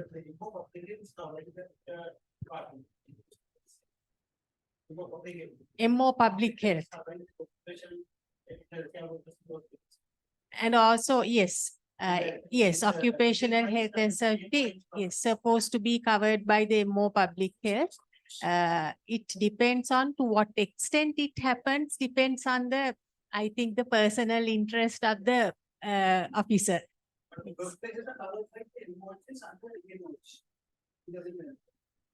Yes, and workplaces are covered, that is the general workplaces you are referring to. Yes, that is covered under the MOH, but there is no legislative cover. That is the problem when it comes to the MOH. Excuse me. I also have some questions regarding the Dr. Dulani as well as Mr. Nirosh explained something about the ergonomic factors. As workers suffering, we have also some experience, musculoskeletal disorders and repetition of the churn, and also static posture and also vibration also. Those are the things. But do you have any statistic in the occupational disease? But we have some few cases on the silicosis and some other asbestosis cases. But we are suffering with that. How about your feeling of this? Statistics on occupational diseases, this is that you're raising, isn't it? Yes. I think that is something that actually we are very ashamed of because we do not have much information on occupational diseases. We know that these conditions are there.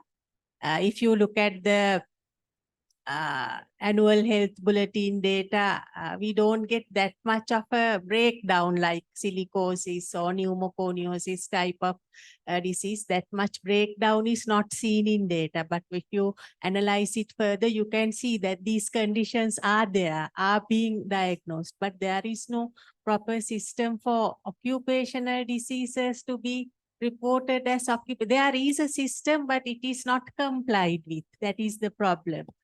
They're supposed to be notified by the treating practitioners, the occupational diseases, but the problem is that most of the time when you diagnose an occupational condition, let's say silicosis, the relationship with the occupation is not always clearly established by most of the physicians or the diagnostic healthcare providers. And then notification or reporting also does not happen. So because of all this, we have a great lapse of information related to the occupational diseases. That is a major, I think, drawback in our. I just add on that because in our BHT also we have no provision, not really no provision, but we are not much interested about the occupational history. Whereas if the occupational history is not recorded, of course, the other diagnosing part definitely will have a problem because we can't link it whether it is occupational or whether it's something else. Because there are lots of contributing causes for like the diseases, like even for silicosis, it's not exactly, we can't say. There are other ways and means that they can be exposed to. So those are the problems. And sometimes the diagnostic provisions, the methods of diagnosing is also not much not very, how can I say, not like in other countries. Not accurate. Not very accurate as. Yeah, also to update on that, what we have actually are based on research. We have research carried out among rubber plantation workers, tea industry workers, tea factory workers. Dr. Ranjit Dialvis, who was the Deputy Commissioner of Labour, did a study on tea factories. So the rubber, small-scale tea holders, paddy field workers, farmers, those are research. The National Health Information System does not collect data, unfortunately, on occupational. Now, the legislation has provided a huge list of so-called occupational diseases, which, as was mentioned, is very difficult to identify as being accurate. And of course, we don't have trained medical people, as you asked us right now. Whether we have occupational medicine health personnel, we don't in hospital setting to take it forward. One backward step with due respect to the Ministry of Health that they took was to remove the cage where occupation was recorded in the bedhead ticket. Though we argued about it, the Ministry of Health didn't. So anybody from Ministry of Health who is here now, please ensure that there is a cage to record occupational health and that is entered. And that is where the medical officer has to take a correct history, a detailed history, not just write labor. So please go ahead. Number two is also the Registrar General does not record occupation. That too, we met the Registrar General and tried and asked him in the death certificate and the registration of deaths to have occupation. Of course, as given by the last kin, because it is given by whoever is surviving is giving information. So there are many things I think we could work on to improve the system by very, very small changes that you can. So from Ministry of Health, if you could advocate, I think that will be very useful. So it is actually based on research. We don't have, though we did advocate to have occupational health physician trained with a master's in every district to take this up, and especially workmen's compensation, because no medical officer takes up, definitely not consultants. in the hospital will take up workman's compensation. And if you read the national injury occupational sector, which Champika mentioned as 12%, what they record is 91% of them had disability at discharge. What does that mean? So we let them go without taking up an issue or referring them for assessment of disability and whether they could benefit from compensation. For that, we need at least 2 medical officers, not MO Public Health, trained in occupational medicine at each district or large hospitals where consultants can refer them. Let them decide, because we can't expect the physicians who have no training. So I think we have to go ahead by doing small things, which we have been talking about, as far as I know, for the last maybe 20 years. So maybe if we did something, we might have got somewhere. Anyway, just a little bit of comment to address the concerns that were raised. Yes, please. Read the microphone. Especially, I noted, I observed 2 cases related to the vibration white hand syndrome. Right. You know that. Yeah. So this is basically where I found it in a file hacking operation. You know, this huge vibration equipment they are using. So then just it is something like very coincidence. Just I saw some guy who is wiping his hand, and I saw that some kind of a white patches in his hand. Then so I asked him what happened, why you are not taking any decision. Then I explained him what is the thing, what is the cause of this thing and all. So but he said that so I'm going to take some medical treatment or something like. But hereafter I didn't meet him.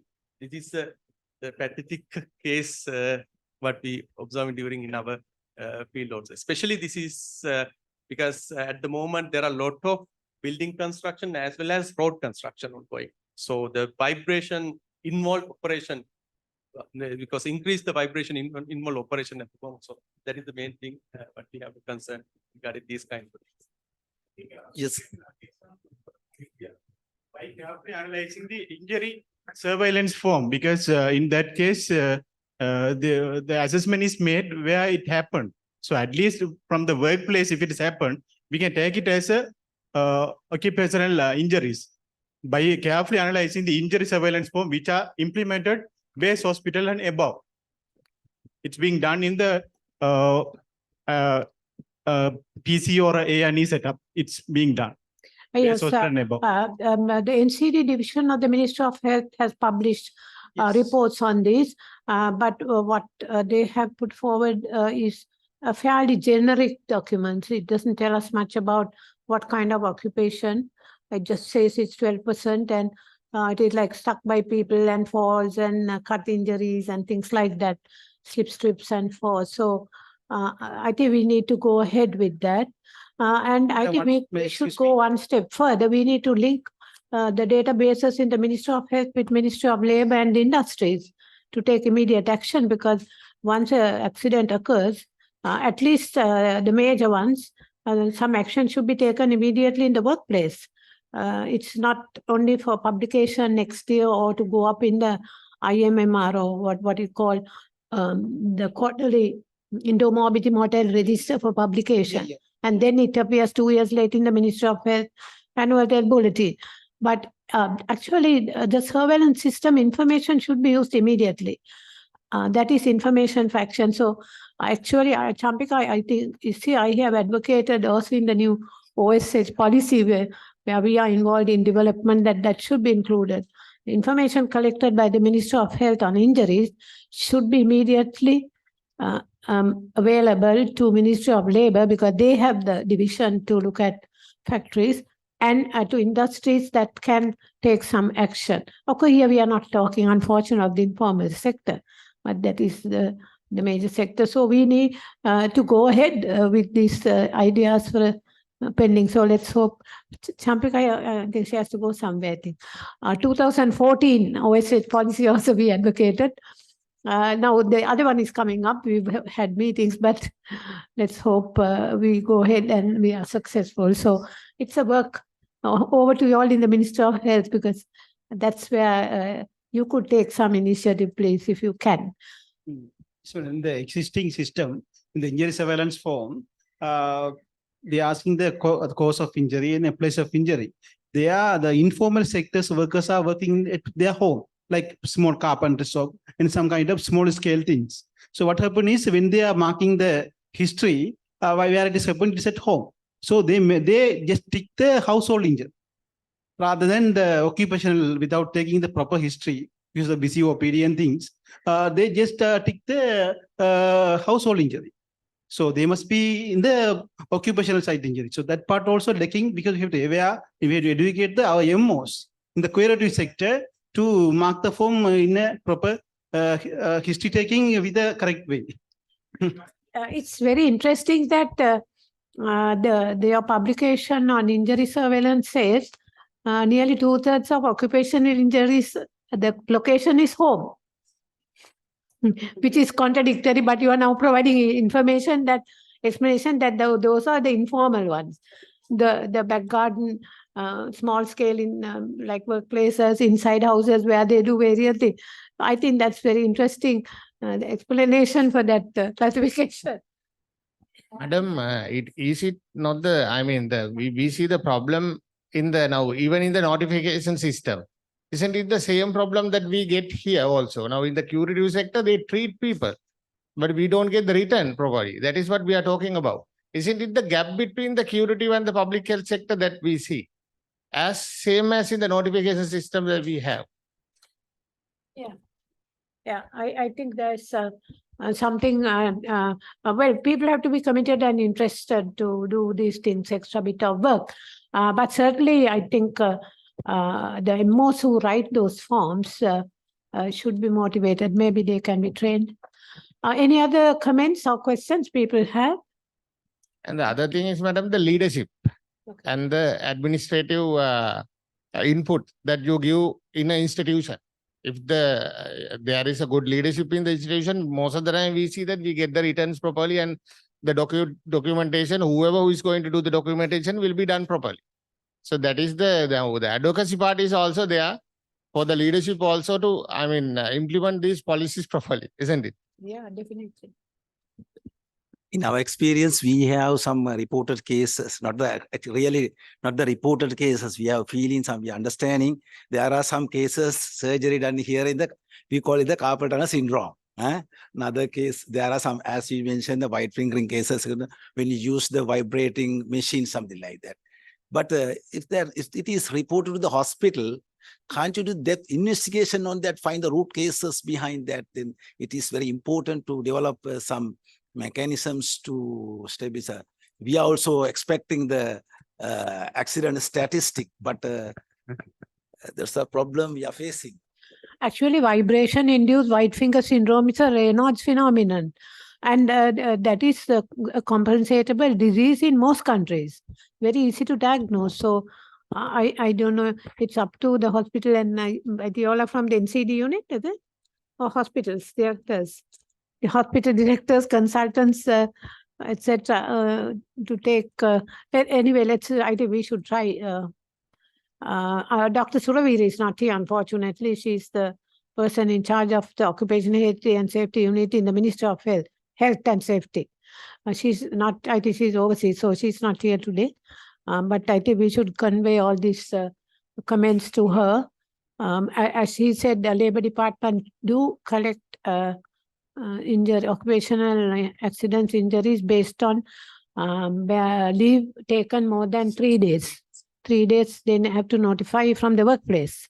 And I'm sure that does happen. But still, that leaves out 65% of our workers in informal. That's a problem. Thank you.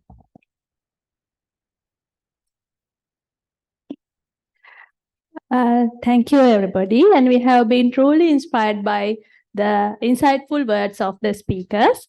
And we had a good discussion too. And I would like to thank all the participants for the valuable discussion. And we are now moving on to express our gratitude for the speakers. And I would like to invite Professor S.R.D. Alvis Senaviratna, Madam, to present the token of appreciation to our speakers.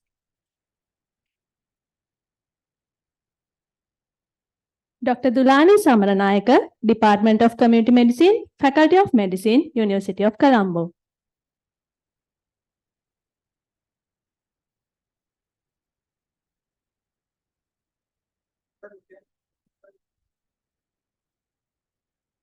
Mr. Nirosh Koskakumura, Deputy General Manager, Occupational Health, Safety and Environment, China Harbour Engineering Company Limited.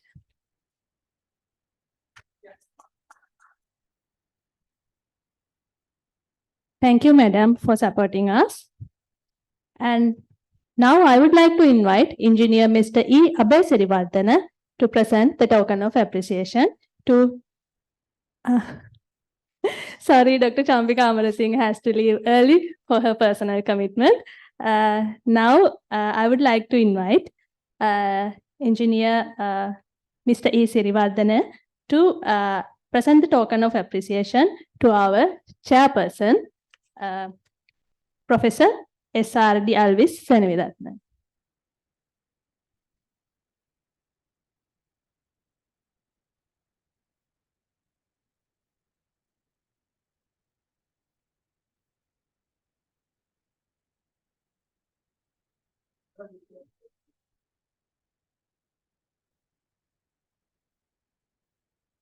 Thank you, sir. And now I would like to invite Professor V. Anantaraman, Department of Emergency Medicine, Singapore General Hospital, to present the token of appreciation to Mr. E. Abhay Sirivardhana.